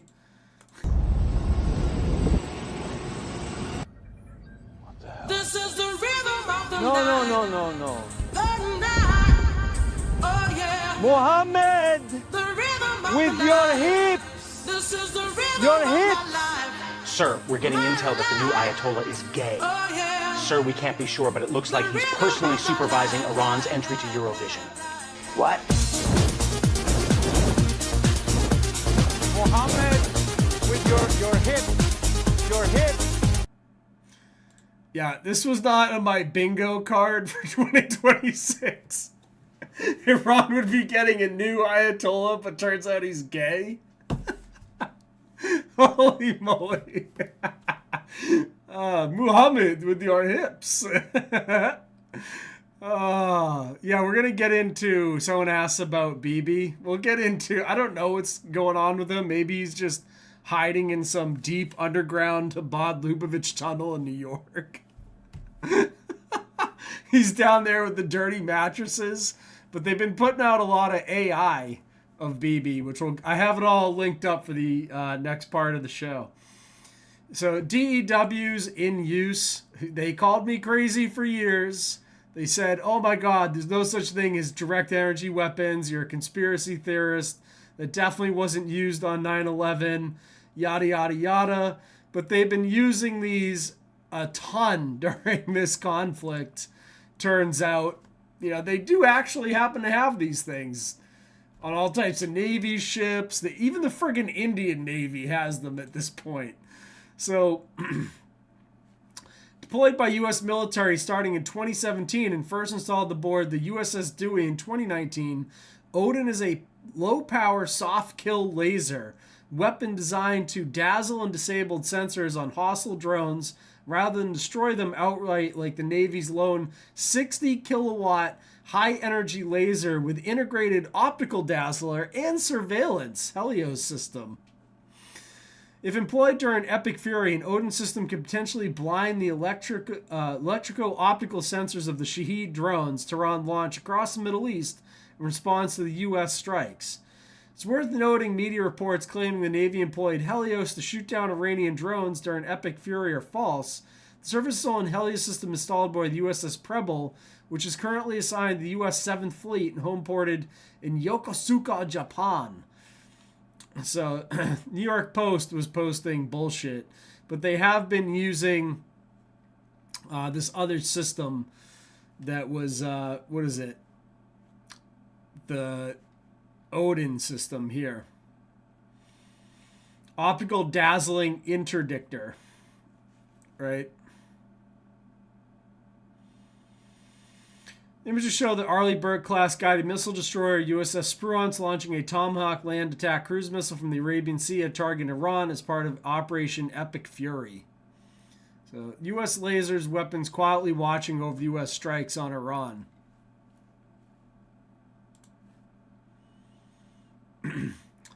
Iran also used an unmanned surface vessel, USV, for the first time in war. Footage shows an unmanned boat hitting an oil tanker off Kuwait's coast. So USVs have now been used by Iran during this conflict, which those are the new war, right? Like, I don't want to get too in depth with this because I don't want this out there publicly for everybody, but I do work with underwater warfare, and I do work with stuff like the Naval War College. And I guess the question the military has is like, do we continue building big aircraft carriers, or do we move towards more USVs and underwater drones and things of that nature? And the way the world is going, it's underwater drones and USVs and things of that nature. And I happen to be involved, like for my day job, that's what I'm involved with. So I've been very, very, very busy over the past couple months, which is why I haven't been able to do YouTube videos, because this whole part of the world is going absolutely nuts, and trying to detect these things and secure America from these things is part of my job. So Chinese anti-stealth radar got absolutely smoked. U.S. Navy's EA-18G Growler destroyed Chinese-made YLC-8B anti-stealth radar and Type 305A radar in Iran, and the U.S. absolutely annihilated these things. So the Chinese, because the Chinese are dependent on Iran, okay? A huge percentage of China's oil comes from Iran, and they gave Iran these radar systems that were supposed to be able to detect American stealth aircraft, and fucking U.S. Navy Growlers, which are not like brand new tech in any way, shape, or form, they fucking annihilated these things and wiped them all out. So now the joke going around is like, well, you know how they're working because they all got absolutely destroyed.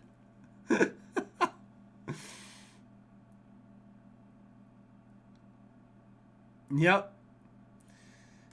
Yeah, there's a underwater drone that I went to the launch of that is actually out there currently circumnavigating the planet. So it's going to go all the way from Cape Cod around the entire world without any human intervention at all.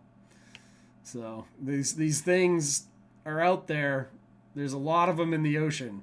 There's more drones in the ocean than there are in the skies. And the drone program for the ocean is really just kicking off. There's going to be a lot more out there in the next couple of years. 3 Iranian warships struck by U.S. airstrikes, 2 off Bandar Abbas, 1 elsewhere. Rubio said Navy would be eviscerated. It's happening. The U.S. Navy has been wiping out the Iran Navy. Just absolutely annihilating it.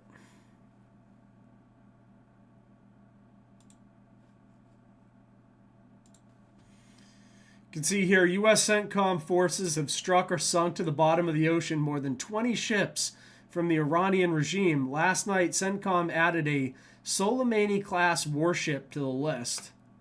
You can see that here. This is unclassified footage.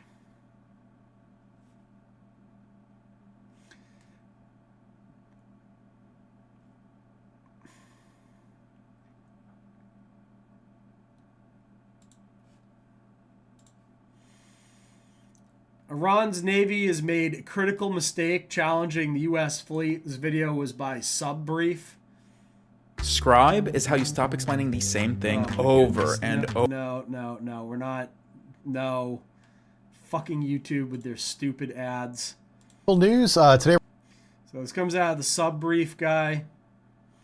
He goes over, a bunch of different things here, but you can see of IRGCN ships here, as well as Iranian Navy ships. And those are 2 different forces. They're both naval forces, but one works for the Ayatollah and one works for the military, okay?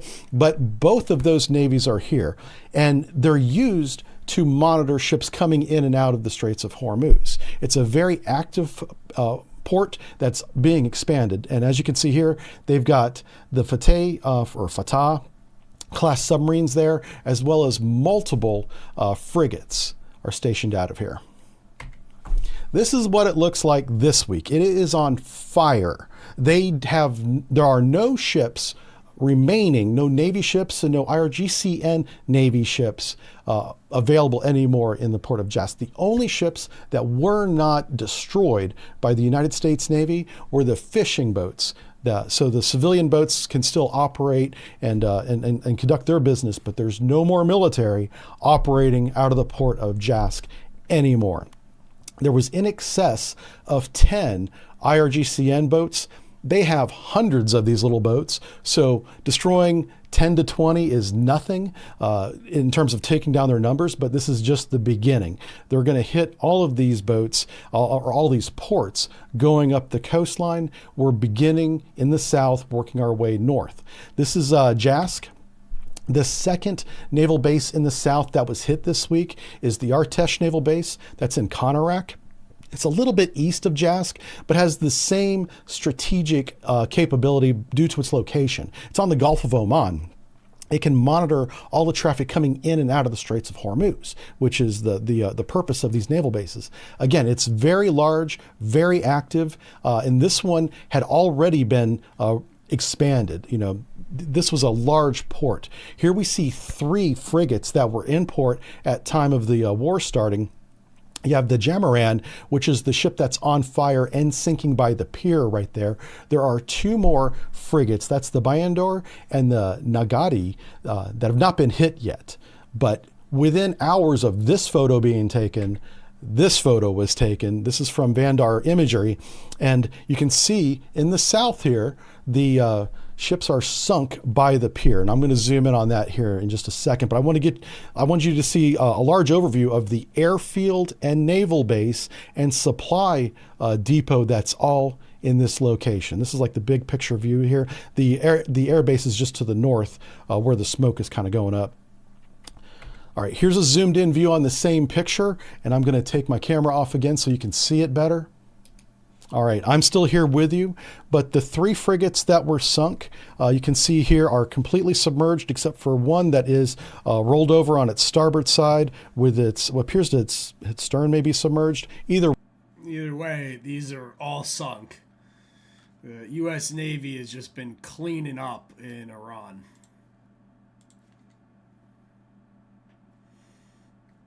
This Corvette got absolutely smoked as well.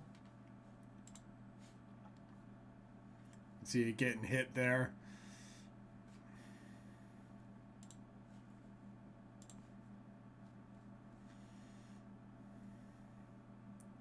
Iran is being systematically and strategically demolished.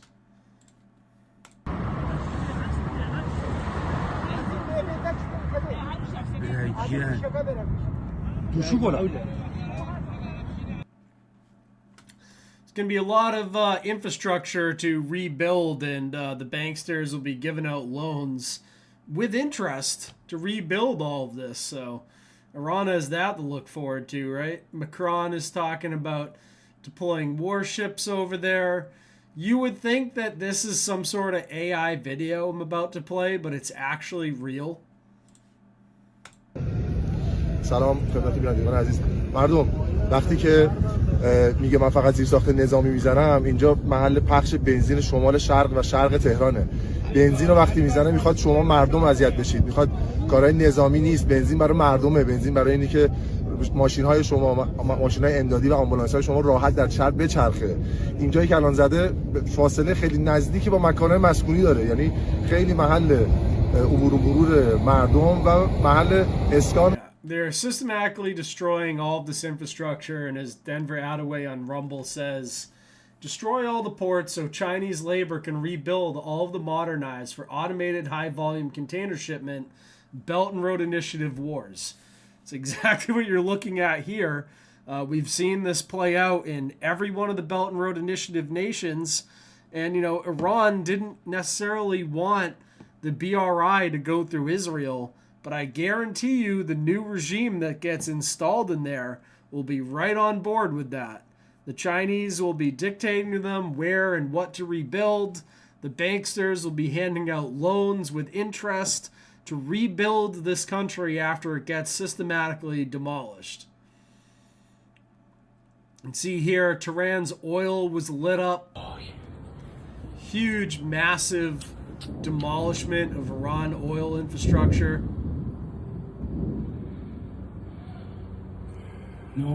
Gas in China is going to become very expensive after all this. The Chinese might not have enough oil to invade Taiwan at this point. They've lost all the oil from Venezuela. They've lost all the oil from Iran, you know. And here you can see in Tehran the like street things, what do you call those? The manholes all blew open due to the aftermath.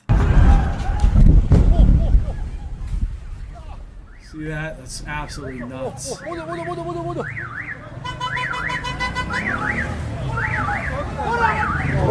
underground and just caught on fire ants. See it? Boom. Yeah, this is all Belt and Road stuff. This is the Belt and Road Wars just continuing. Chevy's heavy reliance on Iranian oil imports. How much Iranian oil does China buy? China buys more than 80% of Iran's shipped oil. Data for 2025 from analytics from KPLER showed Iranian oil has limited buyers due to U.S. sanctions aimed at cutting off funding to Tehran's nuclear program. China purchased on average 1.38 million barrels of Iranian oil last year, according to Kepler. That represented about 13.4% of the 10.27 million BPD of oil imported by sea. So they're buying a shit ton of oil from the Chinese are buying it from Iran, and now they don't have any of that coming out of Iran. They don't have any of the oil coming to China from Venezuela. The Chinese, the oil prices in China are going to absolutely skyrocket. And they're not, if they keep growing their military, they're going to need more oil, obviously. They need a lot of oil to carry off any sort of invasion of Taiwan. This might have put all that on hold, honestly. You know, they were talking a lot about 2027 invading Taiwan in 2027, but now the, U.S. military has turned the Taiwan Strait into a hellscape with underwater drones, and they've cut off China's access to oil. Not all of it, but a huge percentage of it.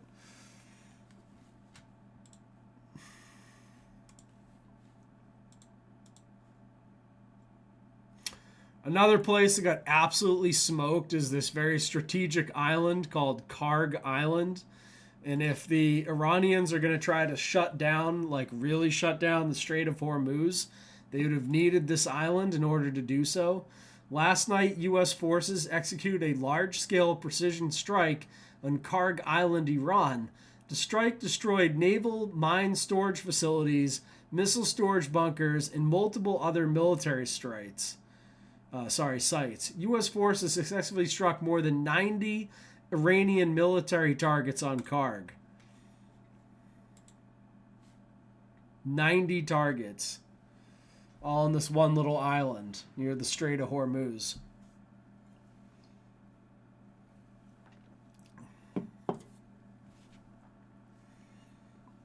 With absolute precision and deadly force. U.S. military, I mean, you do not want to fuck with the U.S. military. They are absolutely deadly. As Venezuela learned, and now Iran is learning. This is, the beast from the Bible. Like, no one can fight the beast, right?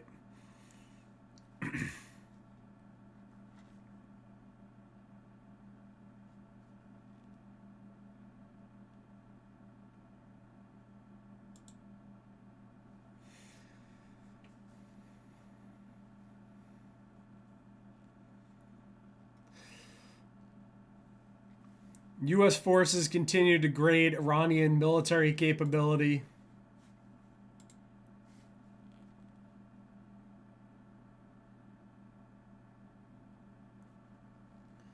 So this is like something out of Jane's F-15. Have you ever played that video game back in the day?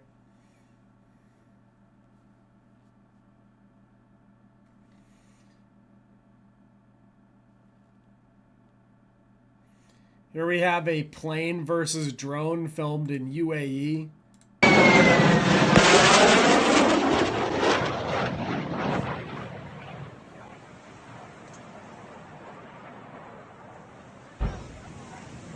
Smoked it.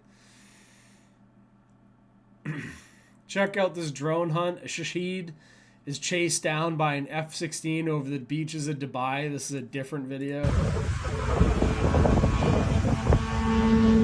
There's the Shahid.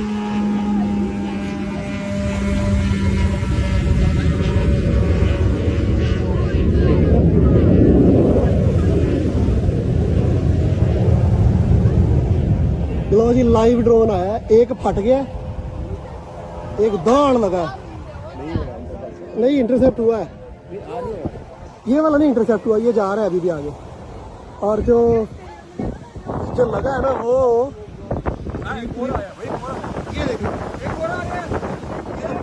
ये plane है, ये plane है, ये plane है, ये plane है, ये plane.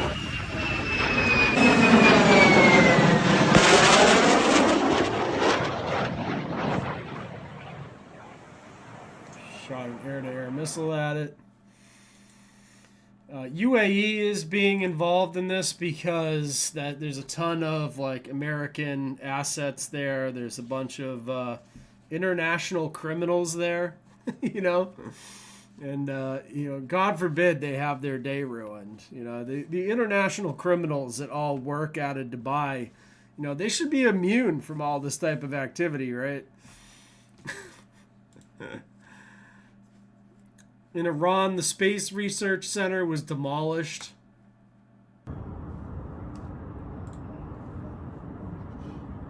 You can see there. And as I said, space warfare is like more classified than the nuclear program at this point. So anything to involve space warfare is obviously going to get demolished. Here was a FPV, you know, first-person video drone operating in Iraq, striking the Victory Base complex.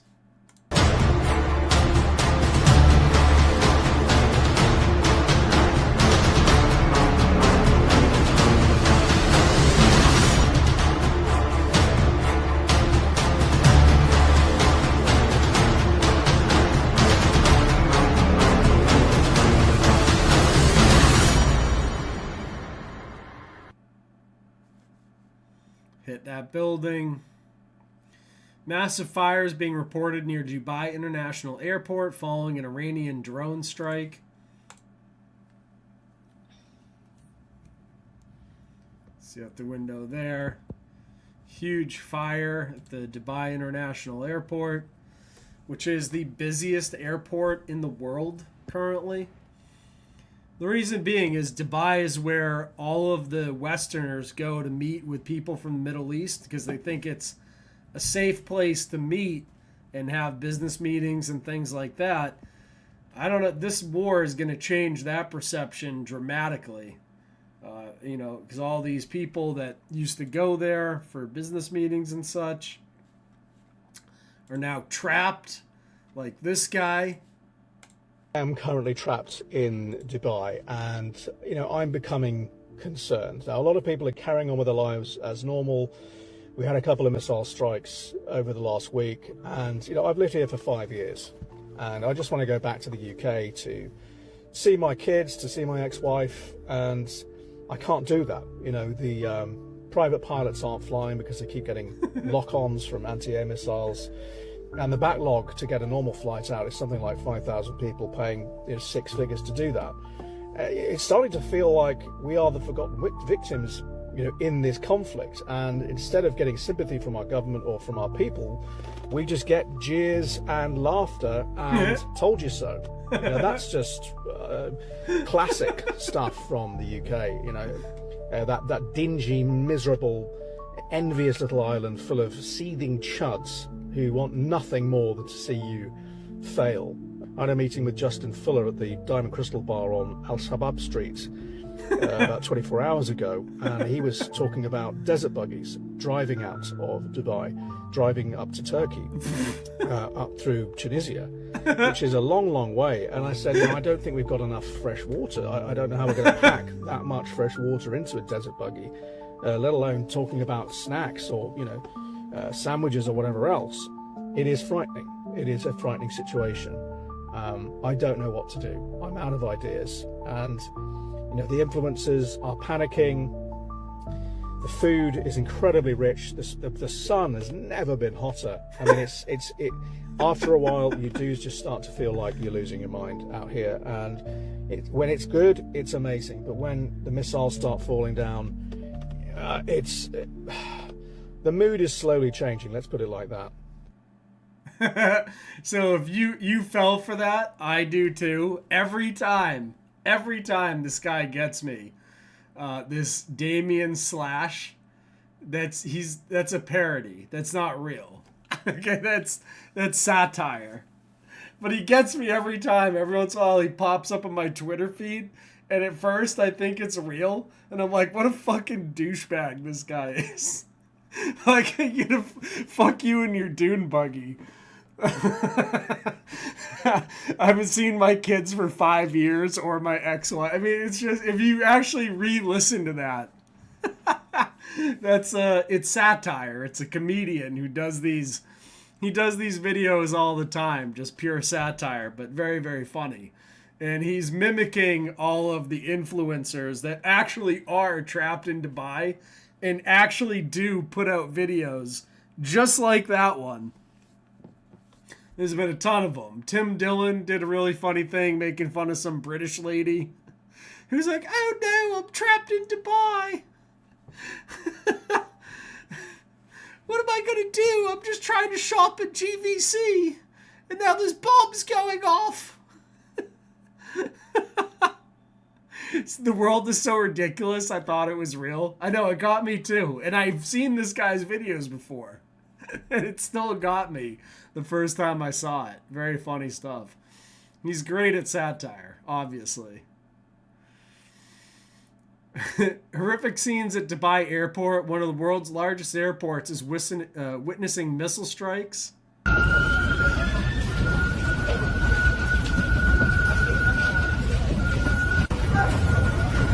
It's Dubai Airport, looking nice.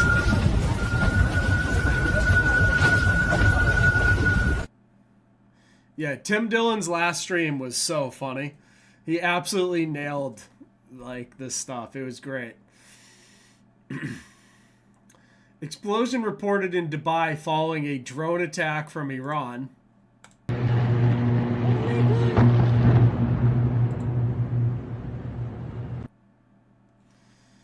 There you go.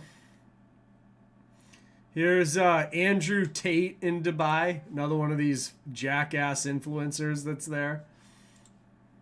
Oh my god, you look so cool. This is a normal thing to film, right? Yeah, wave your blazer around like you're a teenager at prom. Really cool. You know they say dance like nobody's watching? Maybe dance like someone is, actually. Can someone give him something to do with his hands? He just looks awkward. A cigar, really nice. That'll be, no. In many ways that looks weirder. Yeah, look at you dancing with all your friends. Very good. He's throwing shapes. Well, one shape. A rhombus. What should we call this? The tra-tra slide? Short for trafficking? Yeah.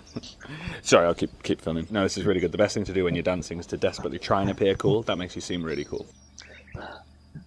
Keep that two-step going, you absolute legend. Step ball change and a step ball change. Very nice. This is a cool way of spending a day. That's a wrap. Great stuff. Oh, I hope one of those drones targets me, because this is my job. Can you imagine? Yeah, can you imagine having to film Andrew Tate? What a fucking job. And the wars in the Middle East are continuing to spread out there. Pakistan bombed a drug rehab. So here you go, these guys.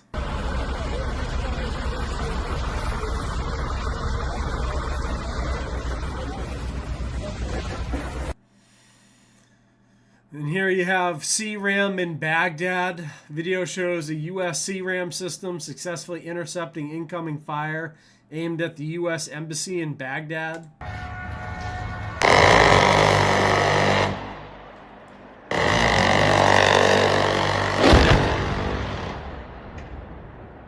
Whew. It's pretty crazy stuff. Thing's putting out a few bullets a second there.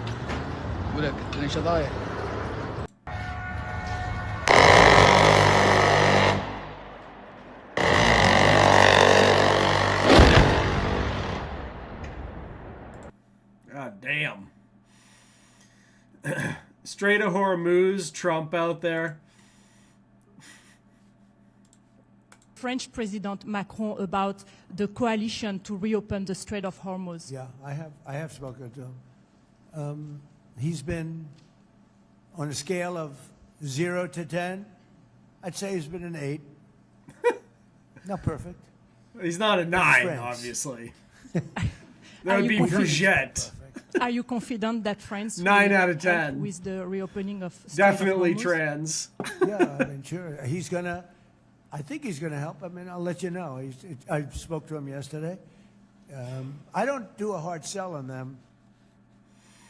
So they're gonna reopen the Strait of Hormuz, which got shut down because they bombed Iran. The one thing Iran has always had is like, what are we going to do if you bomb the shit out of us, is shut down the Strait of Hormuz, right?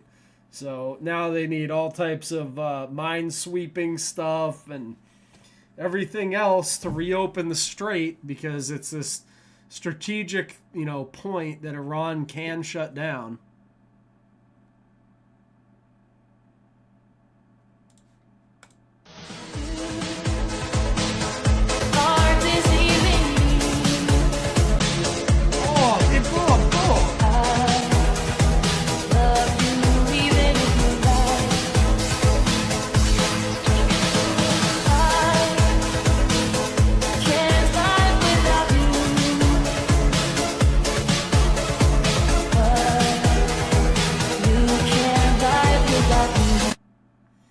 Oh no, I hope they don't blow up my boat. Here's another oil tanker in the Strait of Hormuz getting smoked. لا إله إلا الله. هاي هسه ضربوها. انضربت هسه هاي الناقلة اليوم. لا إله إلا الله. لا إله إلا الله. لا إله إلا الله. Don't worry, Pete Hegseth is all over this. As soon as he has a couple more beers, he's gonna go reopen that strait.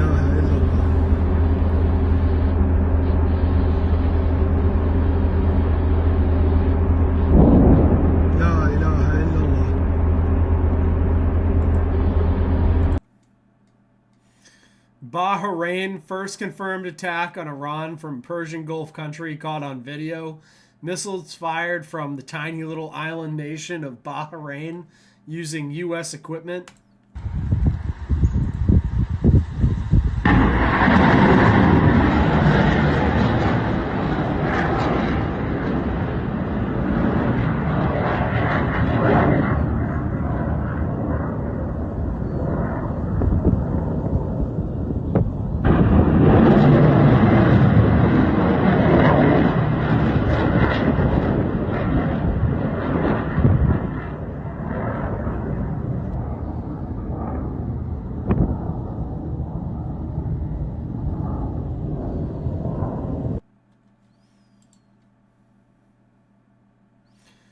Cuba, meanwhile, is not doing so well.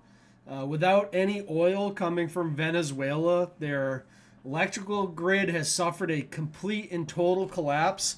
I mean, why not? Let's just keep the ball rolling, right? I mean, we've taken out Venezuela, Iran. Might as well go for Cuba next. I mean, that's an easy win. It's close to the U.S. Could just start bombing it and destroy the regime there too. I mean, how many wars could we start in Trump's 4 years in office? The guy who ran on ending wars, right? First day in office, I'm going to end the war in Ukraine.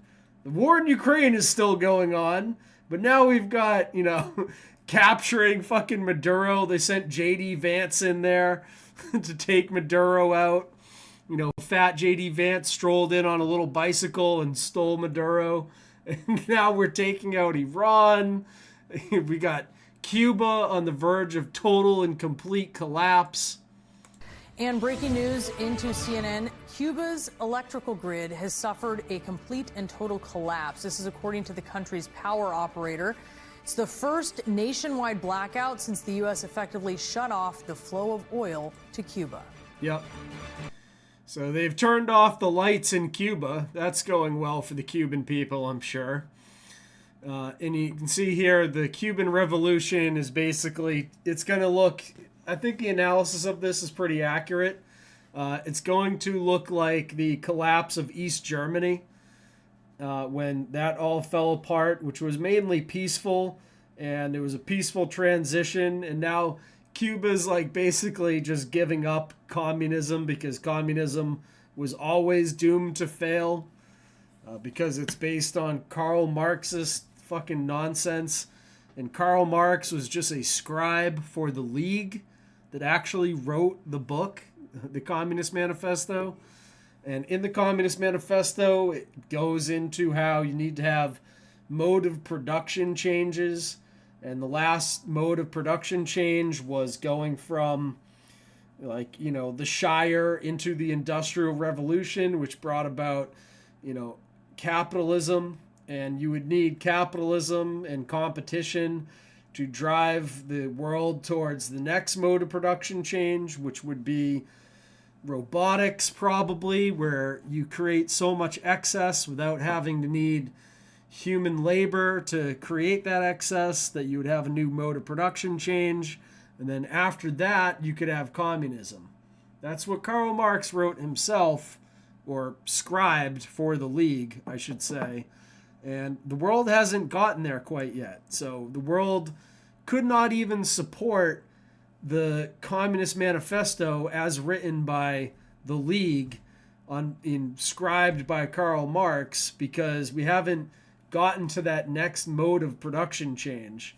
And of course, the other thing that you see with the Communist Manifesto is there's 5 tenets in there, and one of those tenets is you have to have a private central bank that collects all of the money, and then the private central bankers who are above all of society are the ones who then divvy out, you know, what each person gets in that communist system, creating a permanent central banking class that presides over the people of your communist country.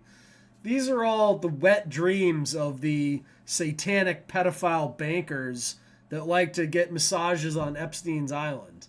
Okay, this is the delusional fucking, you know, nightmare world that they want to create. And we've seen how communism works. I've been to China. I've seen Communist Party members getting out of their Lamborghinis on the same street in Shanghai where you have people dying of leprosy. You know, that's how communism actually works. The people that collect everything and take everything from everyone else decide that they're going to keep all of that for themselves, and the average people of the communist country get fucking nothing, right? They don't even take care of them or get, you know, there's still people dying of leprosy on the streets of Shanghai where Communist Party members are driving around in Lamborghinis. It's worse than capitalism in terms of the discrepancy between the elite billionaire class and the people at the bottom. Now let's get into what everyone really wants to know about. Is Netanyahu alive? I have no idea. I don't know if he's alive or dead or whatever, but I can tell you for sure that they are putting out lots of AI slop involving Netanyahu. So Netanyahu's alive, but X still isn't having his disappearing teeth in official video. He's got 6 fingers in one video. He's got disappearing wedding rings. It's been the worst attempt to show someone, you know, out there and fine I've ever seen. Look at this. His teeth literally disappear. You can see there.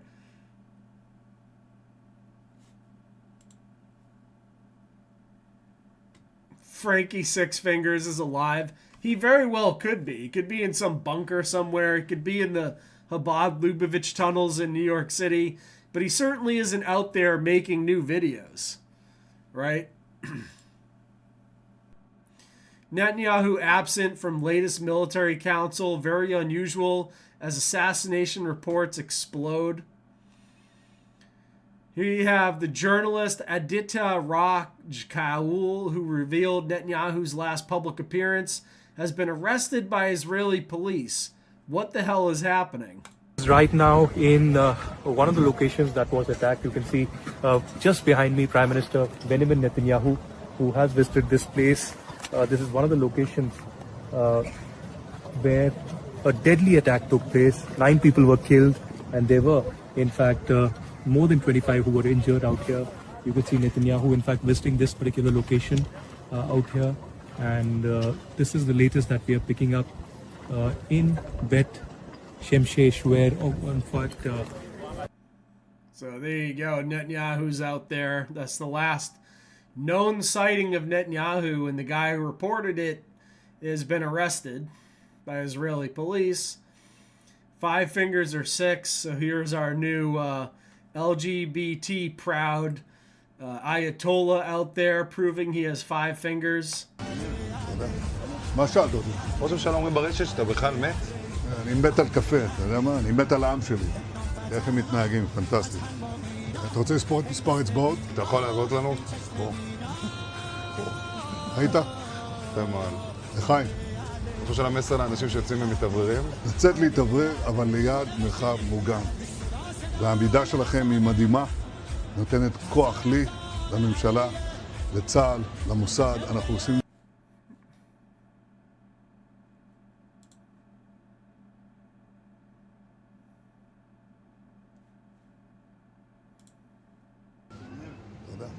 מה שאלת אותי? ראש הממשלה אומרים ברשת שאתה בכלל מת? אני מת על קפה, אתה יודע מה? אני מת על העם שלי. איך הם מתנהגים, פנטסטי. אתה רוצה לספור את מספר אצבעות? אתה יכול להראות לנו? פה. פה. ראית? יפה מאוד. לחיים. אתה חושב המסר לאנשים שיוצאים ומתאווררים? לצאת להתאוורר, אבל ליד מרחב מוגן. והעמידה שלכם היא מדהימה, נותנת כוח לי, לממשלה, לצה"ל, למוסד. אנחנו עושים דברים ש... אני לא יכול לשתף ברגע זה, אבל עושים דברים מכים באיראן חזק מאוד, גם ביום הזה, גם בלבנון, ממשיכים. אתם אומרים לי להמשיך? אני אומר לכולכם, גם אתם תמשיכו. תמשיכו להישמע להוראות פיקוד העורף, כל הזמן, להישמע להוראות פיקוד העורף, וגם לראשי הערים, להיות תמיד ליד מרחב מוגן. ואנחנו נקל ככל שהדבר ניתן. ותודה לך על הקפה, הוא מצוין. אני לא יודע לגבי הקלוריות, זה נראה לי מסוכן מאוד. I didn't understand any of that gibberish. Here's another video showing he's very much alive. עם שיר ושיר. איזה יופי. תודה רבה. תודה לכם. תודה רבה. תודה לכם. טוב, קצת לספוג שמש. תודה לכם. של מי הכלב? שלך. איזה סוג זה? נענית, ישראלית. נענית ישראלית, כל הכבוד. טוב, גם לא מגיע קצת. ישראלית אמיתית. יאללה, לכולכם מגיע. כן. יצאתם להתעורר קצת? כן. לא, יפה מאוד. תראה, על ירושלים, יש משהו יותר יפה מזה? אין על ירושלים. אין על ירושלים, אין, נהדר. הוא השתגע מזה. תשמע, אני זוכר את זה. אתה זוכר? קוראים לו גיא. זה היה במטוס, אוקיי, תמסרו לו דש. איזה יופי. שלום. שלום לכם. גם אתם יצאתם קצת להתעורר? Well, you think AI could create ears that big? מרחב מוגן, איפה הוא, את יודעת? Not possible. כמה צעדים מכאן, נכון? יופי, זה הכי It's חשוב. like fucking Dumbo. מצוין, זה בדיוק. את אמרת הכי טוב. הציבור מבין את העניין. אבל הנה הפרט הכי חשוב. איך קוראים לך? מה ששיר אמר ואת? At least they could make this shit into English and not just some weird gibberish nonsense. You can see this, the ring, right? And then, oh, whoops, forgot to render the ring. Oh, I didn't put it on there. Hold on. Let me go back here.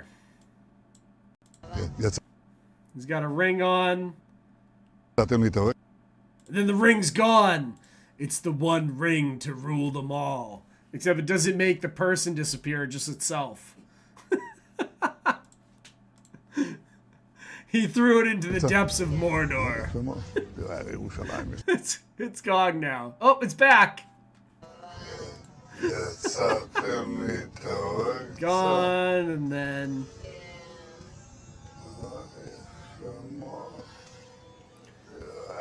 now it's back. Look at that.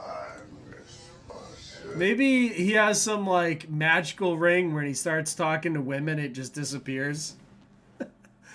He's like, oh, I'm not actually married, ladies. The ring's gone.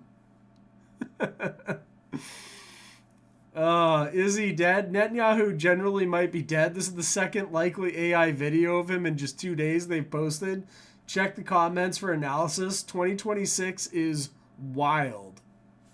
In the comments, people are just ripping these AI videos to absolute shreds in the comments on Twitter. It's like so bad. And here we have another one here. My meeting with Israeli Prime Minister was today, says Governor Mike Huckabee. He sure looked alive and was in great spirits. News to the contrary, phony as a kosher pork chop. And I love them kosher pork chops. I don't know what he's talking about. Here we have, I don't wish death on anyone. Delf. I don't wish Delf on anyone. Me either. I've never wished Delf on anybody, personally. But posting an image taken in 2025 to proof of life is actually damaging the message. Based on visual indicators in the image, this photograph appears to have been taken around February 2025 at the Prime Minister's office in Jerusalem. Image shows Israeli Prime Minister Netanyahu alongside Mike Huckabee, who was appointed as the U.S. ambassador to Israel. So they're resorting to posting images from 2025.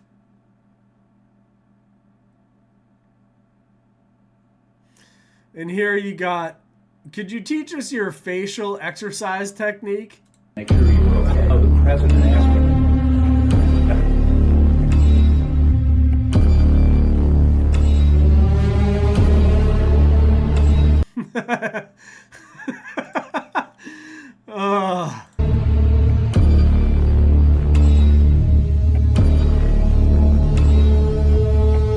See, all this is really proving to me is that Mike Huckabee is some sort of shape-shifting reptilian, okay?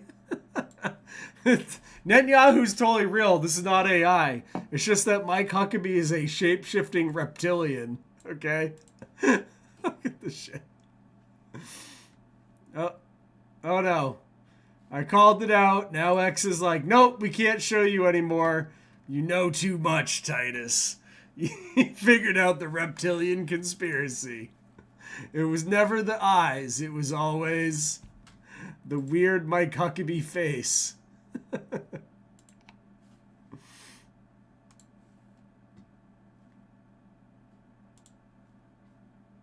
the president asked me. Look at him. It's like a face mask. They're just wearing human bodysuits. Put on these glasses. See the Mike Huckabee face. Make sure you're okay. Oh, the president asked me. Straight demonic stuff going on here. He has 4 fingers. Oh! Whoops! His pinky has been squeezed off. It's gone. What happened? He lost one of his fingers. Someone quick find Netanyahu's 4th finger there. His pinky finger has just been completely gone missing. Punch card. Where'd it go?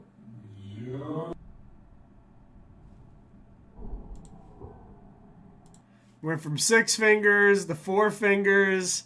Things are getting weird. Things are getting real weird. And then this one here, the monitor literally says 2024 on it. Netanyahu in a 2024 video here. See right there, the monitor in this video.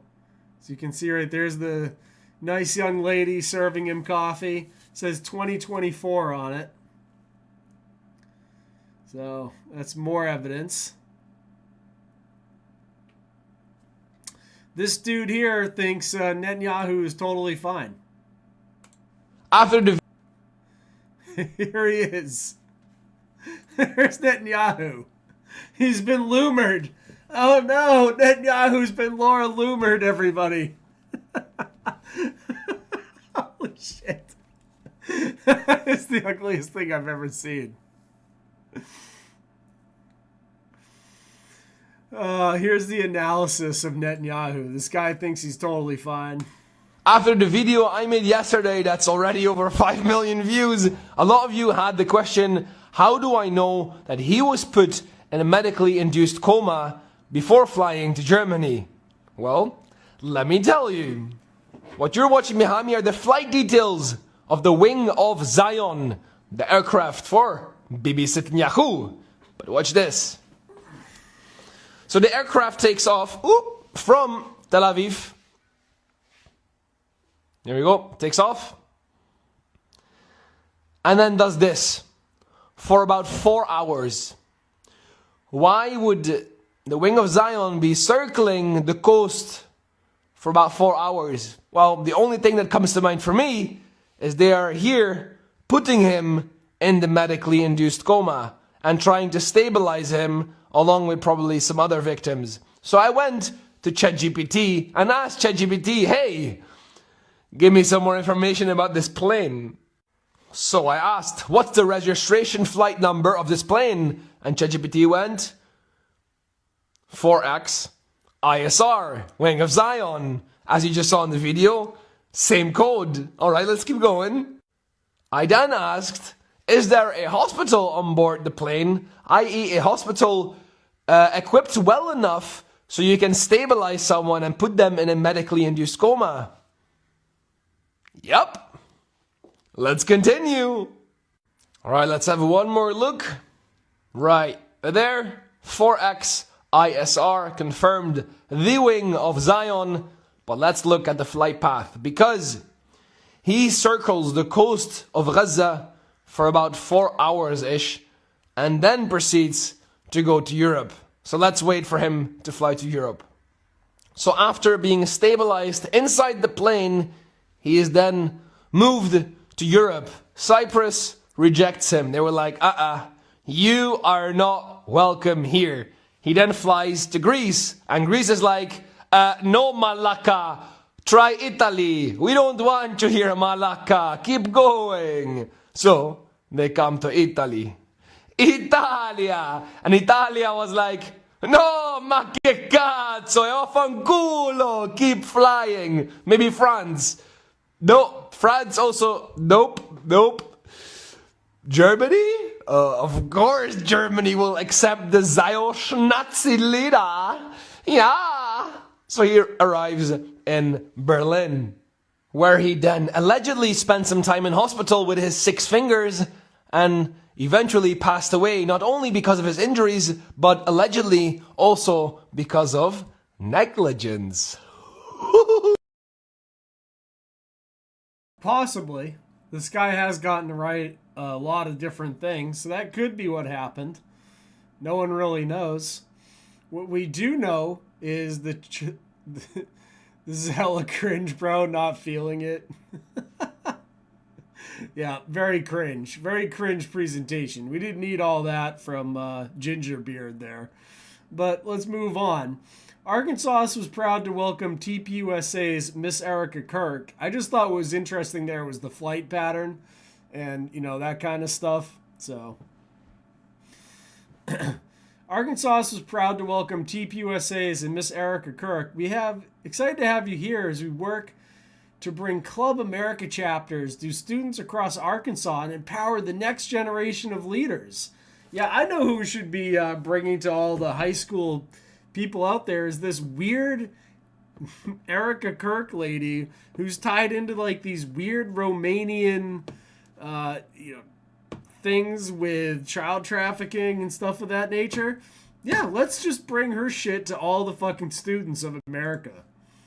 We are here to welcome one of the conservative movement's most talented, most outspoken, and most faithful leaders, Erica Kirk, to our great state. We're so proud to have her, and we're so proud of the incredible work that she is doing to help encourage students across the country to engage and join Club America, which we're launching here in Arkansas, and we're just honored to have you. Thank you. God bless you. These So grateful, and Zionist thank you for honoring shills Charlie always and- wrap themselves in Christianity and America and American flags, and they're the fakest people on earth. We deserve actual conservatives that are actually pro-America and that actually believe in Christ and believe in Christianity, but we get this instead. This is what we're given. And Charlie Kirk here said, Jewish donors play into all the stereotypes. I cannot and will not be bullied like this, leaving me no choice but to leave the pro-Israel cause, Charlie Kirk. And then immediately after that, Erica Kirk's like, yeah, let's fuck all that shit and just go right back to being pro-Zionist, pro-Israel, shilling for all of the shit that Charlie was against. It's insane. It hasn't even, the guy's body silly. They murdered him like less than a year ago, and this bitch is already out there undermining everything the guy did, like instantly. It's insane. You can see here the artist known as Jess states, 2 Zionist traitors to America, and one who is covering up the murder of the last great American of modern times. You are both going to a special place in hell for the evil you perpetuate. Couldn't have said it better. That's literally nailing it right on the head there. And here, this guy, this billionaire kid, comes out and basically says, you know, I'm not going to play his whole video here. I'm just going to, tell you what he said, which is the billionaires think of politicians as less than them. The billionaires decide what they're going to support.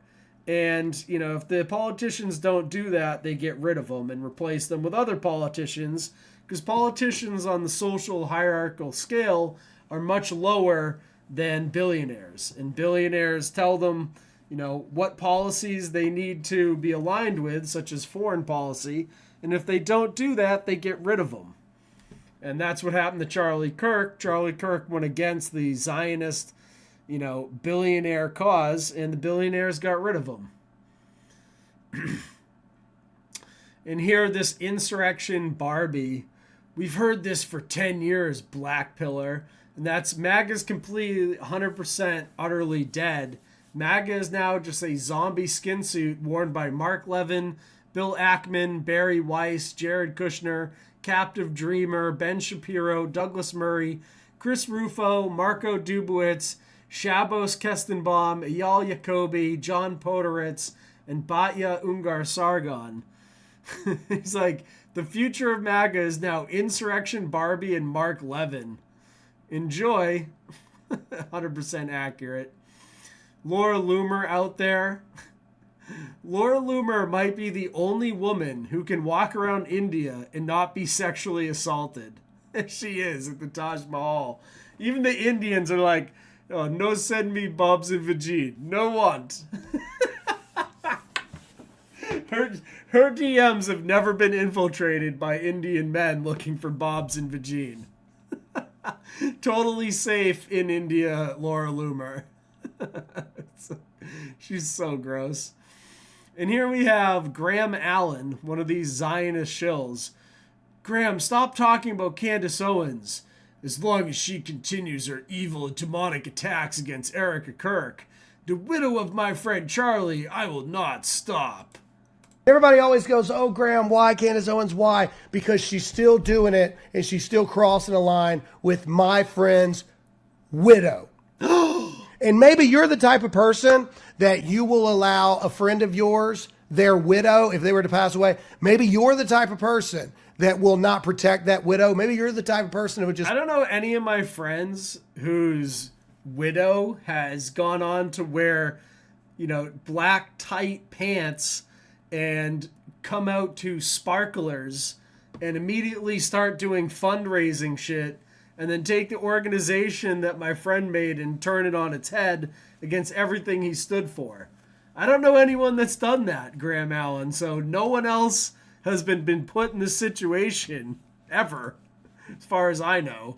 Erica Kirk is such a psychopath. It's unbelievable.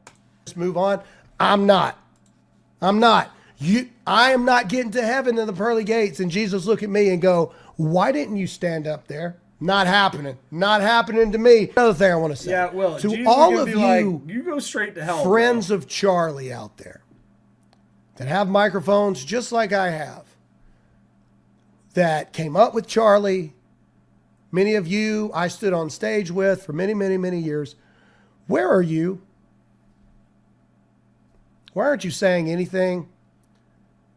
Why are you tiptoeing the lines to not make Candace Owens's...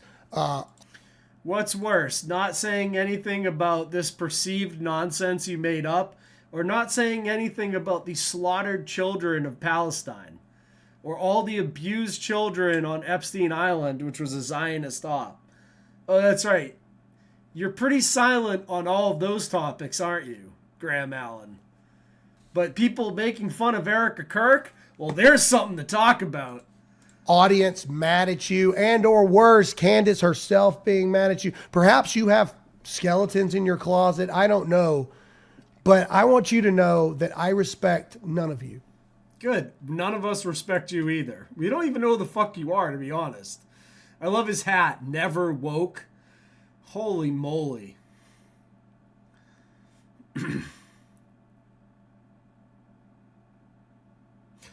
Michael, I'll just ask you straight up. Is Candace Owens doing something evil by attacking Erica Kirk?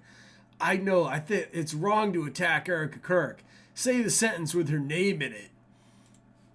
So if Candace Owens decides to slander the widow of Charlie Kirk, I think that people have a moral duty to say that this is a bad thing, even if they are quote-unquote friends with those people, and I find it an act... But let's take that further. So obviously one should state one's view and say, you know, Erica's great and the attacks on her are not right. Well, Michael, I'll whatever. just ask you straight up. Is Candace Owens doing something evil by attacking Erica Kirk? I think that it's wrong to attack Erica Kirk. No, say the sentence with her name in it. I'm not going to dance like a puppet for the podcast wars. You don't have to dance like a puppet, but you are dancing pretty quickly. I mean, there's a lot of tap dancing happening. I don't think there's any tap dancing. I made my view totally clear. All the Zionist shills and their controlled opposition are all out there attacking Candace Owens for doing a investigation into the Charlie Kirk murder. Let's move on to the next Zionist shill and or controlled opposition doing the exact same thing. That would be, Adam Greenberg. Here he is. The low IQ Spurg anti-Semites like Candace are so stupid it makes people sympathize and want to defend Jews. The meme is accurate. Adam Green just taking L's all over the place, attacking Christianity constantly. And who hates Christianity more than the Zionists and the Israelis? Pretty much nobody, because they were the ones responsible for the curse that they invoked upon themselves by killing Christ. Right? And they're the ones that hate Christ as king and all that more than anyone. This dude is, as Brendan O'Connell has stated, I have stated, this guy is fake as fuck. One of my buddies predicted he would turn heel and start attacking Christianity. So, while Candace Owens is out there doing the best investigation of anyone into the Charlie Kirk thing, Adam Green spends his time investigating and attacking Christians. I mean, you can't even, I can't even make this crap up. Meanwhile, Candace is out there exposing stuff like, 9/11. Candace speaks way more truth. Candace just crossed the Rubicon, and she's right. Was 9/11 a Mossad operation? Yes. You can see here, she writes, you murdered 3,000 Americans on 9/11 for starters. It was actually closer to like 10,000, Candace, because of all the aftermath of all the asbestos and all the chemicals that the first responders died from.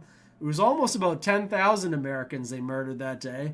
And then 500,000 Iraqi children because they justified the war in Iraq due to 9/11. Countless people in Afghanistan and countless U.S. soldiers died in all those subsequent wars.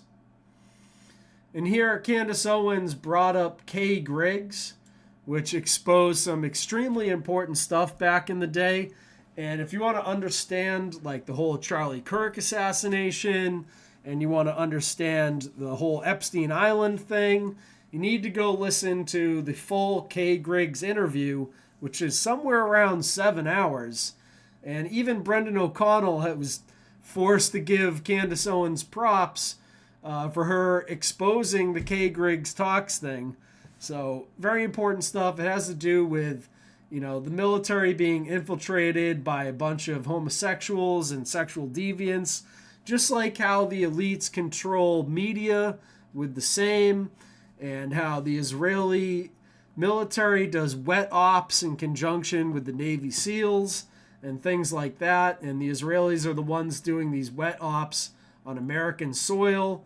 That was all exposed by Kay Griggs. Extremely important information for anyone to go and look at. And just go watch her full 7-hour interview. Just listen to it if you can't watch the whole thing. But it's definitely worth your time. You'll be blown away by the things that you'll learn. And she knows it from her tie-ins with her husband, who was, you know, high up in the military and high up in NATO.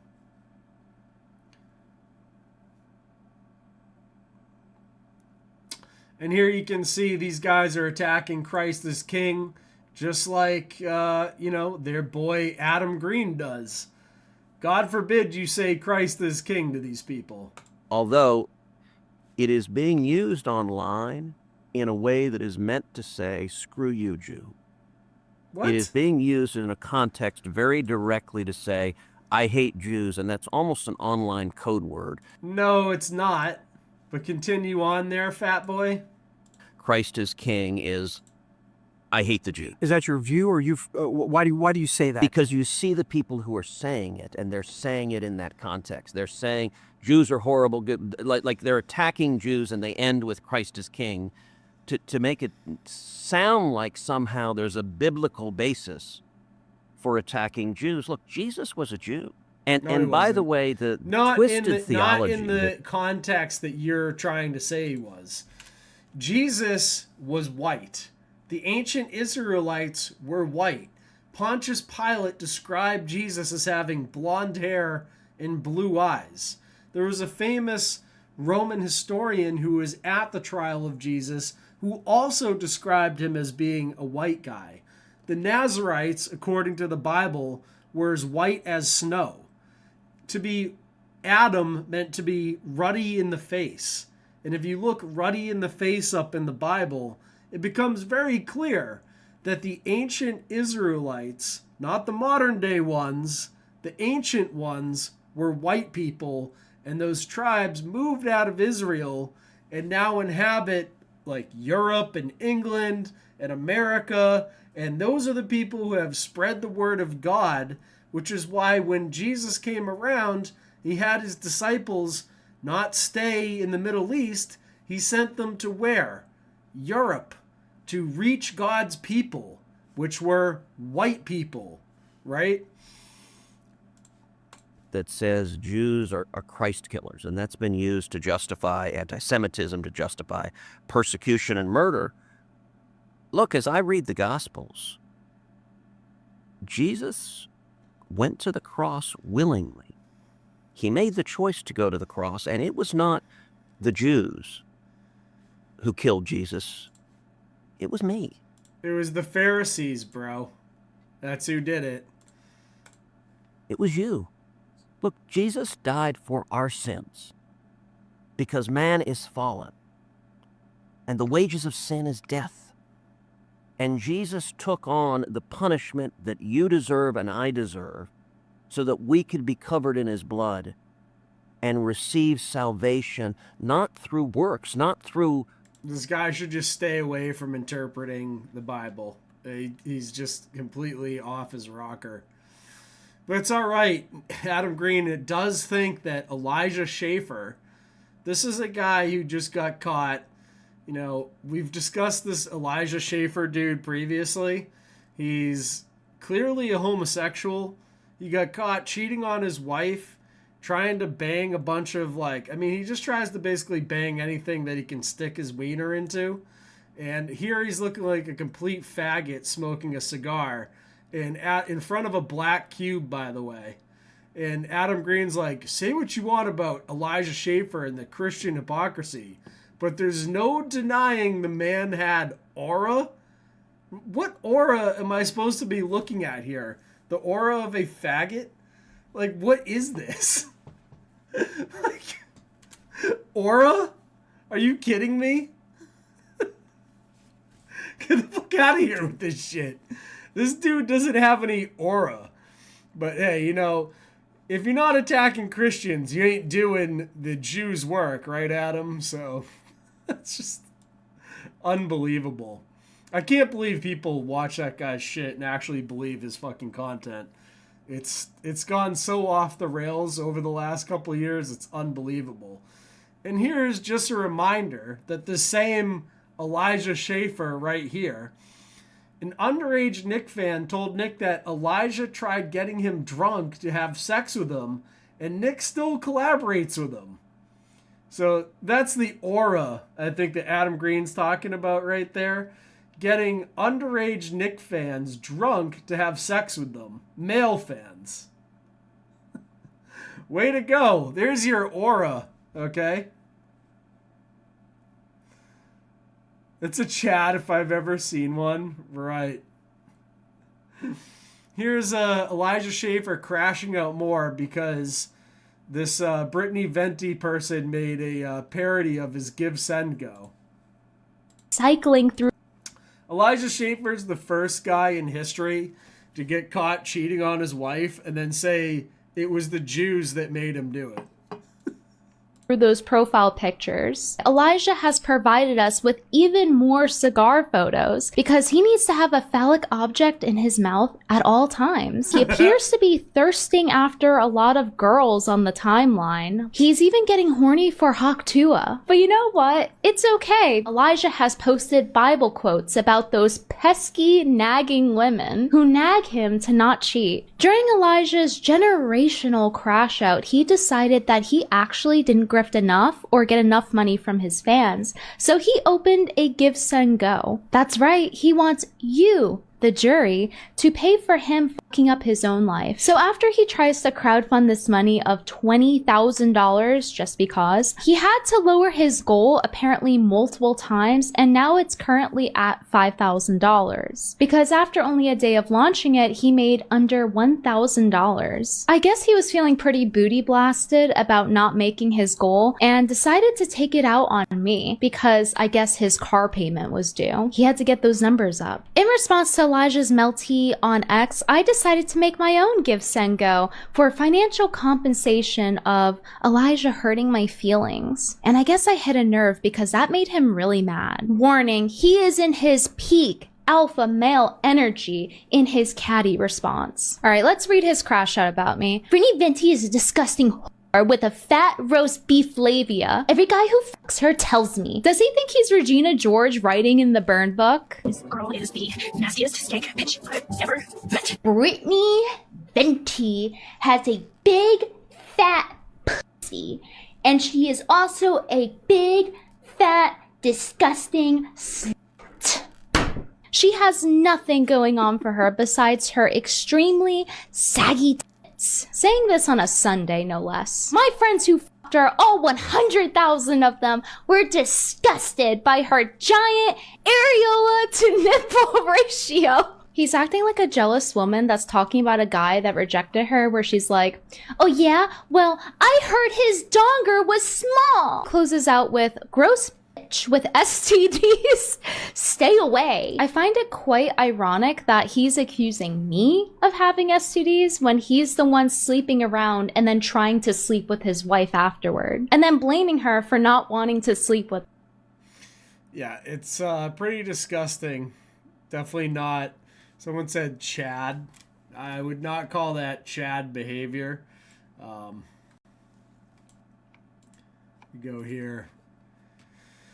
You're like, oh, what are you talking about? This is totally Chad level behavior. Let's go down to Elijah Schaffer and AIDS test.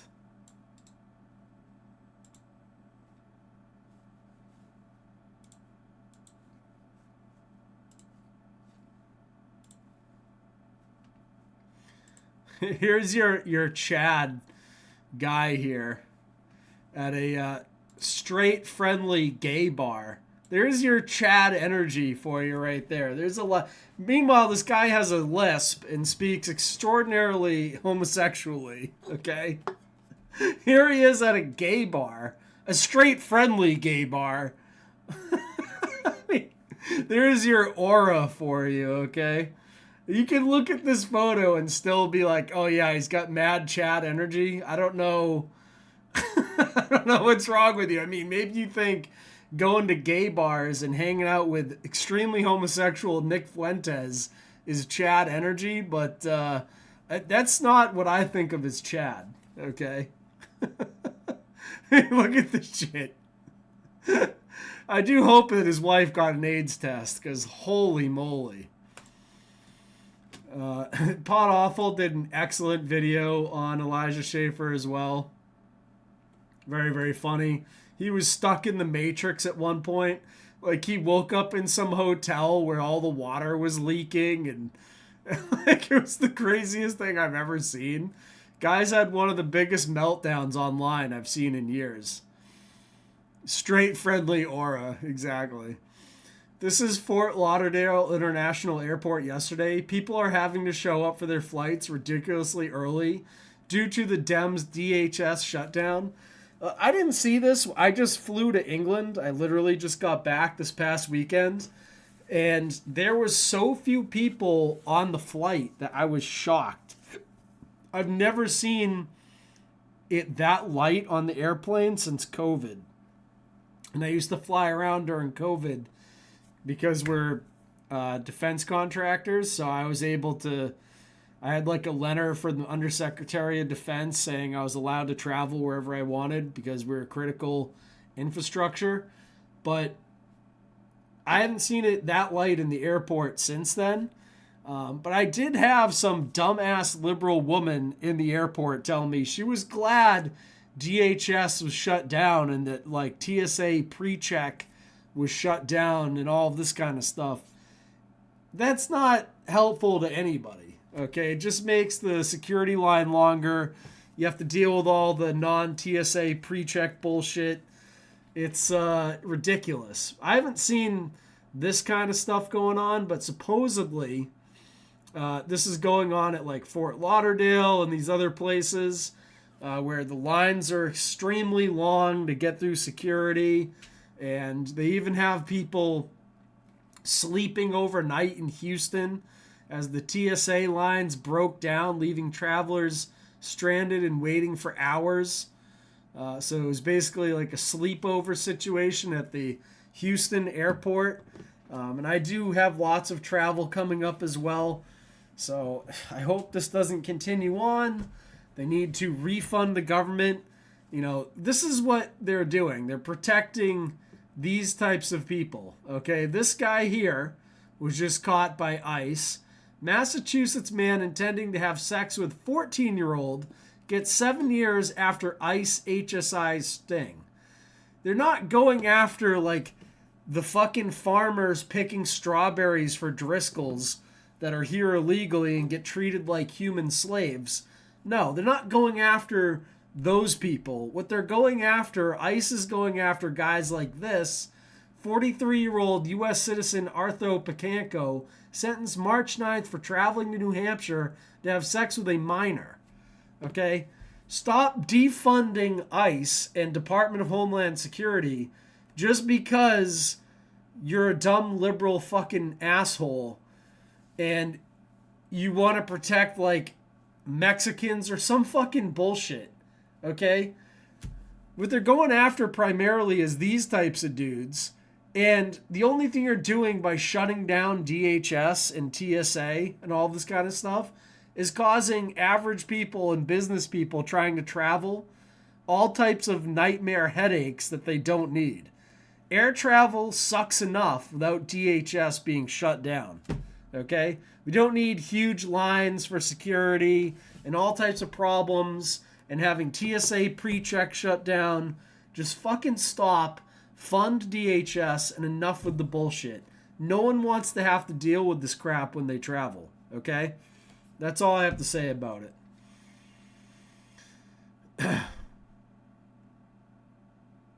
Yeah, they're asking passengers to bring gift cards for TSA and Denver International. It's sad. It's ridiculous. Like, no one wants to deal with this crap. They need to fund the fucking DHS and get DSA funded so that people can travel again, you know? So that's the show tonight. Hope you guys all enjoyed it. Thank you very much for watching. Let me know what you thought in the comments. Remember to go out there and share this with people so they get all this good information. I don't do a lot of live streams, but when I do them, I try to pack these full of very important information and try to get you guys a good picture of what's going on out there and add some of my own, opinions and comments to it that I think some people find valuable. So if you want to go out there and share this with people, I'd really appreciate it. I tried to keep the profanity to an absolute minimum so that you can share this with people. And I really do appreciate all the people out there that watch this, share it with people, and try to spread this information. I think you'll find that I bring more links, more information, more facts than you will find almost anywhere else on YouTube covering these types of topics.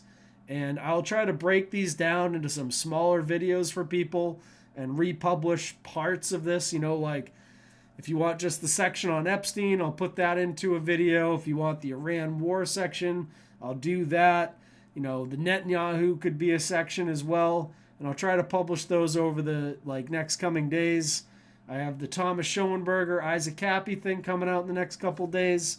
And I'll try to get back on here more regularly and do live stream for you guys covering the news. So please like and subscribe and all that kind of fun nonsense. What's up, y'all? I'm the last man on earth. Shit's all fucked up. Don't forget to like and subscribe. We out here. And remember to unplug from the internet. Don't spend too much time worrying about this stuff. Try to go outside, enjoy life. I'll be heading to Killington this weekend, so if anyone likes the ski, maybe I'll see you guys out there on the mountain this weekend for some awesome spring skiing. And other than that, I will see you guys when I see you guys. Look forward to the Isaac Cappy thing. All right, peace, everybody. Enjoy and play a little outro for everyone, and I'll be back shortly. All right, peace.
Decades ago, a group of people gathered together to uphold a theory which they believed could control the universe. That the world functioned in equal parts, order and disorder. They abused their power, casting the Greek world into eternal war. One you were created to stop. In destroying the cult, you have done what I could not. You are a hero, but this imbalance comes with a price, my child. For without chaos, there is supreme order, a loss of progression and freedom. But there is still hope. Hope in you. Hope in the future you will bring.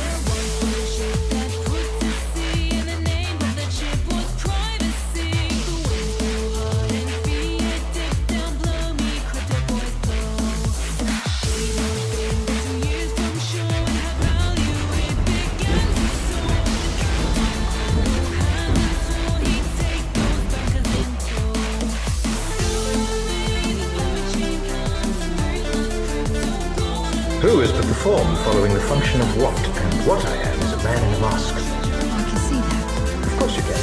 I'm not questioning your powers of observation. I'm merely remarking upon the paradox of asking a masked man who he is.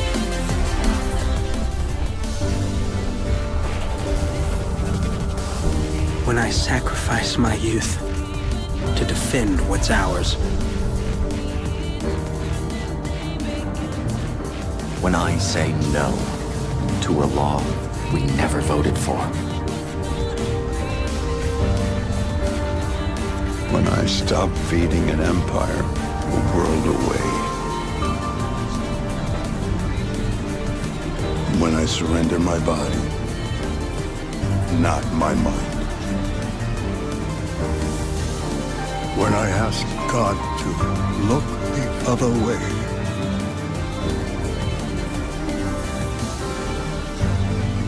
When I refuse to learn the history of a country I'll never see.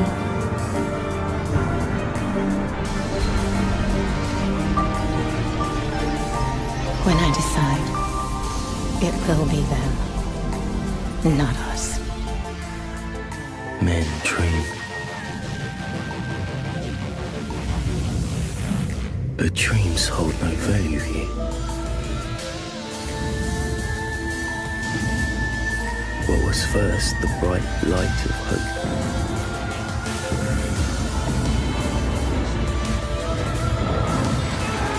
Has turned into a long night of captivity. Lost in the dark. We surrender our minds and forget who we are.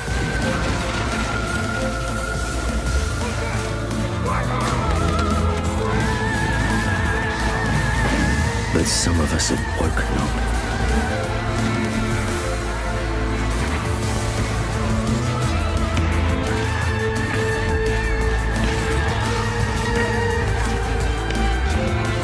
They remind us that we all have a choice. To stand, not kneel. To oppose, not obey. To live, not just exist.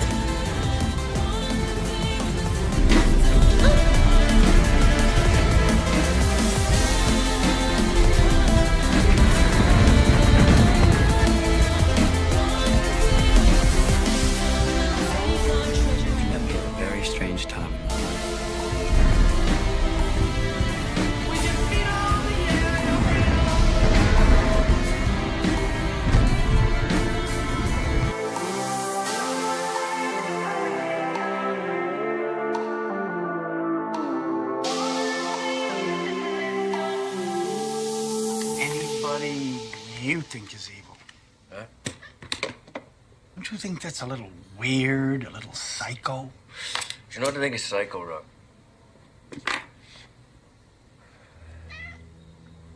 There's decent men with loving families. They go home every day after work. And they turn on the news, you know what they see? They see rapists and murderers and child molesters. They're all getting out of prison. Mafiosos. Getting caught with 20 kilos. Getting out on bail. Same fucking day. And everywhere, everyone thinks the same thing. That someone